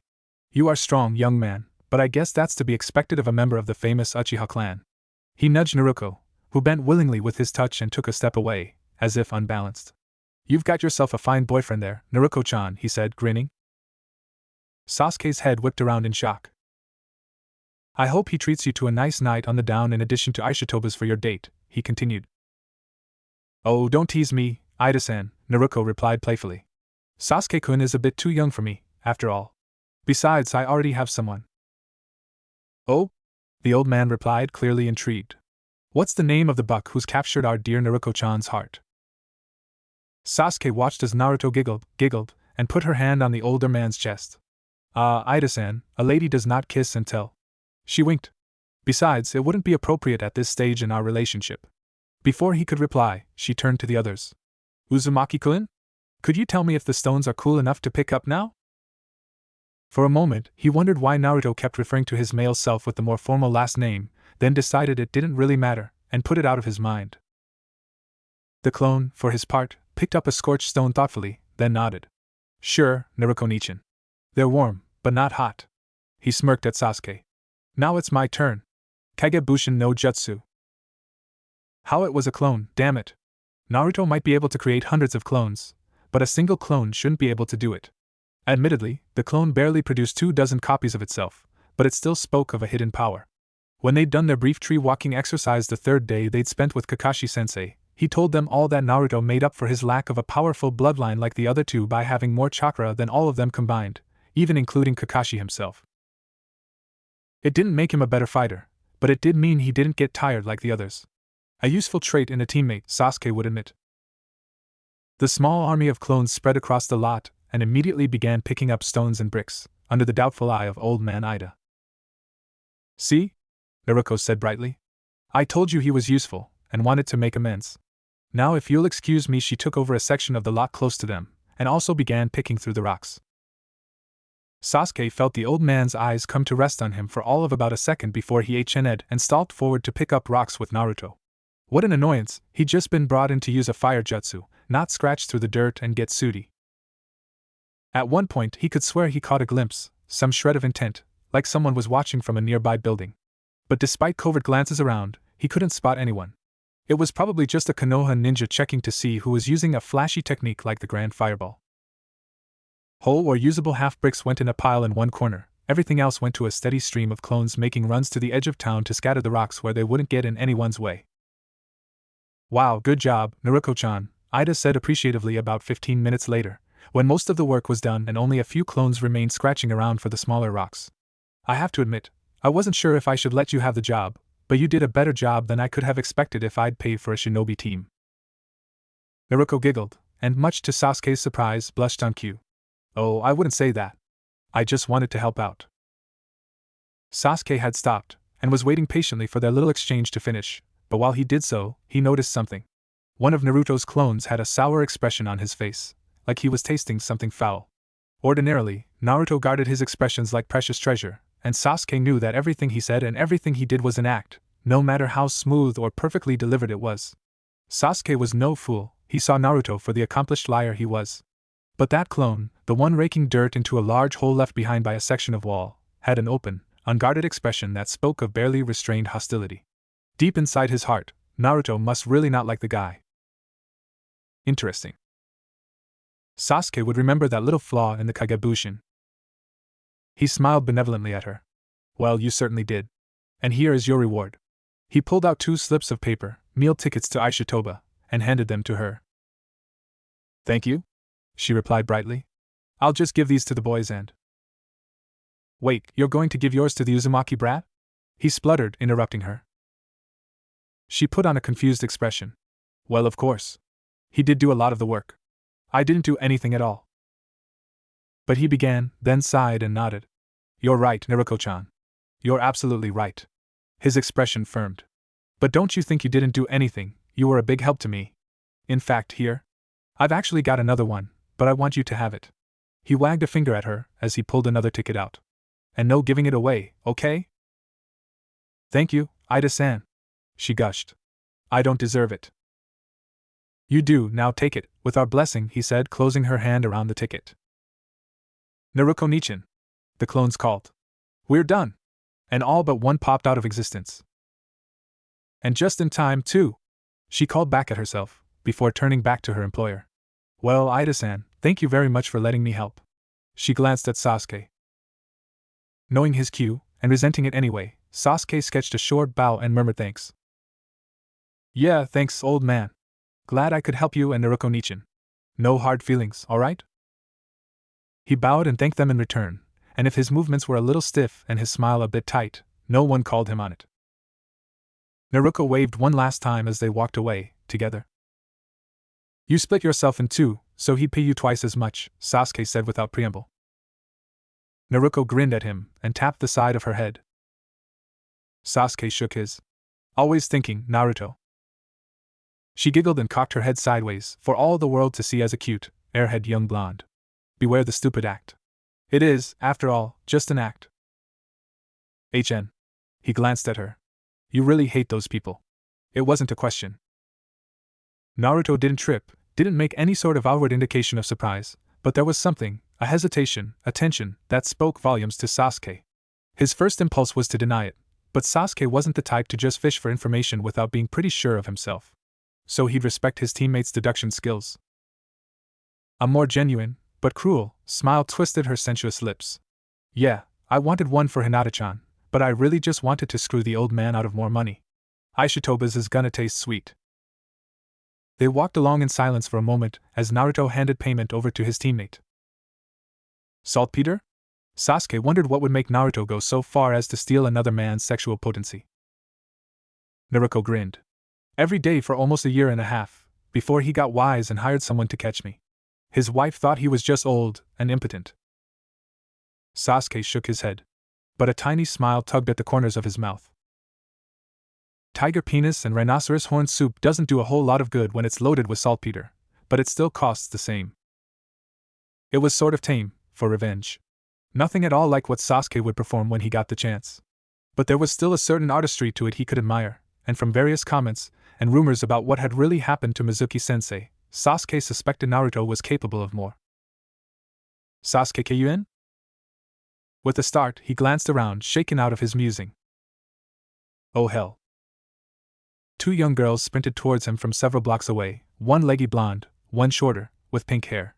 Sakura and Ino, the only other two girls in the academy who were good enough to make genin, despite spending most of their time and energy annoying him. Sasuke-kun! Who is that harlot? They were getting closer. With another start, he glanced at Naruto, smiling beside him. He'd actually forgotten that he was currently in the shape of a girl. A girl walking with Sasuke. Ah hell. This wasn't going to be good. There were so many potential misunderstandings. Don't, he hissed, glaring at the blonde. What? Naruto protested, giving him a look of surprised innocence. Whatever you're thinking, just don't. You're no fun, Sasuke-kun, Naruto complained, giving him doe eyes. But as the girls drew near, she added, want me to get rid of them? I got it. Sasuke! Who is this girl? Don't tell me she's... Sakura cried. Sasuke, say it ain't so, Ino added a second later. Naruto stepped forward, throwing out her voluptuous breasts aggressively. That's right, girls. What? They cried together. Yes, she added, striking a pose. Everything you fear has come true. You've wasted your opportunity, girls, and while you sat on your hands, I snapped him up. Sasuke gave him a look that simultaneously spoke of betrayal, fear, horror, and murder. And oh, tears streamed down their faces. Oh yes. And you better not lay a hand on him, or I'll kick your asses. Sasuke, Sakura whined. How could you let this happen? Sasuke had no choice in the matter, Naruto proclaimed. Naruto was no match for my feminine wiles. Maybe we can still have a threesome, I'm willing. Wait, what? Sakura spluttered. Yes, that's right. Naruto's mine. All mine, she claimed, grabbing her clone by the arm and jerking him close. You can't have him, so there. She stuck out her tongue. So you're not dating this, Ino began, the tears gone instantly and hope renewed filling her eyes. Take me away, Naruto-sama, Naruto cried, jumping into his arms and flinging her head back with wild abandon. Take me back to your love shack and ravish me. Okay, he agreed. He slung her over his shoulder, displaying her pert rump to the stunned trio, gave it a little slap, gave them a wink, and jumped away. Naruto sat cross-legged, upside down, hanging above the bridge. Team 7 met their sensei at. His expression was the very picture of serenity. Truly, he had achieved nirvana. A rock bounced off the back of his head. He disappeared with a puff of smoke. Didn't think so. Sasuke walked onto the bridge and leaned against the rail, opposite from where Hinata sat. You're not mad, are you, Sasuke-kun? Naruto asked, landing lightly beside Hinata. Another thrown rock, and this one, too, was dispelled. In my defense, I didn't do what you know I was thinking about, and you know it, yet another. Naruto continued, walking up the bridge from the other side of the river. Che. He looked away. You're smiling, Sasuke-kun. Did something happen? Hinata asked softly. Well, I'm glad to see you're all lively this morning. They looked up to see Kakashi crouching on one of the bridge supports, smiling at them. That's a good thing, too, he continued, because we have a mission. C rank. It should last about a week, including travel time. Sasuke glanced at him, startled, and missed Naruto's comparable look of shock. He darted his eyes back in the blonde, who gave him an enigmatic smile and tapped his head. Grudgingly, Sasuke nodded. Well played, Naruto, well played. Naruto repressed the urge to fidget. AC rank. He'd been trying to corner all the D rank missions since the third day since they were an official team. Finally, it worked. And it made him look good in front of Sasuke. Hot damn! Nah, Kakashi-sensei, what is the mission? He asked calmly, before Sasuke could beat him to it. A village near our border with Rain has been having some sort of trouble with wild animals attacking their cattle. Our mission is to guard, track, and eliminate the animals responsible. He smiled benevolently. Think of it as an assassination mission, much like you would receive as a jonin, only our target is an animal of some kind. It was so cute, the way their eyes gleamed at the thought of killing something. The village is Tamahijiro, a small and not very prosperous village on the edge of a swamp. Naruto, you should get poisons and some medical supplies. Hinata, you get maps and hunting gear, and Sasuke, you get a selection of traps. All of you will need camping gear and food suitable for up to 2 weeks in the wild. They nodded seriously. The area is pretty wet, so we'll be doing some special training while we're there, similar to the tree walking exercise we did last week. Water walking, sensei? Sasuke asked. That's right, it's another genin level skill. Unless Naruto already knows this one too? The sneaky little blonde read every scroll he could get his hands on, and already knew most genin level techniques. He'd even managed to mostly teach tree walking to Hinata before Kakashi had gotten around to bringing it up. Naruto shook his head. No, sensei. I've read of it, but I've never tried. There are more trees than water around here, after all. Good, Kakashi said happily.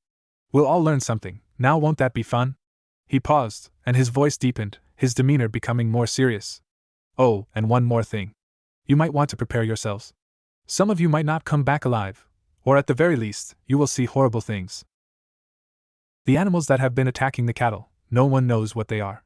But they say that the cattle have been torn apart with a savagery unseen in man or beast. He seemed to loom over them, his words heavy as he invoked images of horrible, bloody violence. His students just looked back at him evenly. Abruptly, he was back to smiles.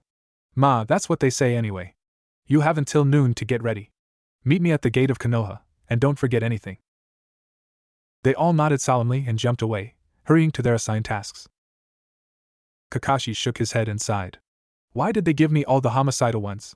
If I didn't know better, I'd say there wasn't a spark of humor in the whole group. He paused. That, or my jokes aren't funny. He paused, considering. Nah. Nes-sensei, this is it? Naruto asked, looking at the shallow stream dubiously. The sun was dipping low in the sky, and they'd been running at top speed, a mad waste of chakra, but Kakashi, presumably, had his reasons. It is, Kakashi replied mildly. We'll be spending the night here, so why don't you go ahead and set up camp first? I'll observe. Picking a nearby tree, he leapt into its branches. They were still deep in the fire country, and the area was heavily wooded with massive trees. The little stream didn't so much wind between them as trickle over their roots, forming shallow, but steep banks and the occasional deeper pool. Naruto's first response was to make a dozen clones and send them to scouting the area, while he began digging a small, concealable fire pit. Hey Sasuke, can you handle the tents? Make your own tent, Naruto, Sasuke spat back, quickly assembling his own. I'm going to dig a latrine, so unless you want to switch, he warned. Sasuke grunted. Hinata, for her part, activated her Byakugan and began wandering around the camp slowly, ostensibly looking at the ground, but really her attention was elsewhere. Kakashi-sensei in the tree. No traps. No dangerous plants or animals. No sign of human contact anywhere, not a footprint, oddly bent stem, or scuff mark anywhere. Small fish, char, in the streams. Some plants lining the banks, not very close to the water, and dotted between the tree's roots. I don't think anyone has been here in a long time, she said quietly, glancing up at Naruto, who was jamming rocks together in a circle around his pit. There aren't any signs. That's not quite true, Kakashi offered from his perch. If you look in the trees, there are a couple of branches with footprints on them. Someone came through earlier today. Hinata blushed. Ayano, that was Naruto-kun. Are you sure? Kakashi asked, raising one eyebrow. She nodded. I recognize Naruto's tracks. He smiled. Very good, Hinata. Naruto has a tendency to crouch and touch his hands when he lands. It's very distinctive, and a good thing to know about your teammate.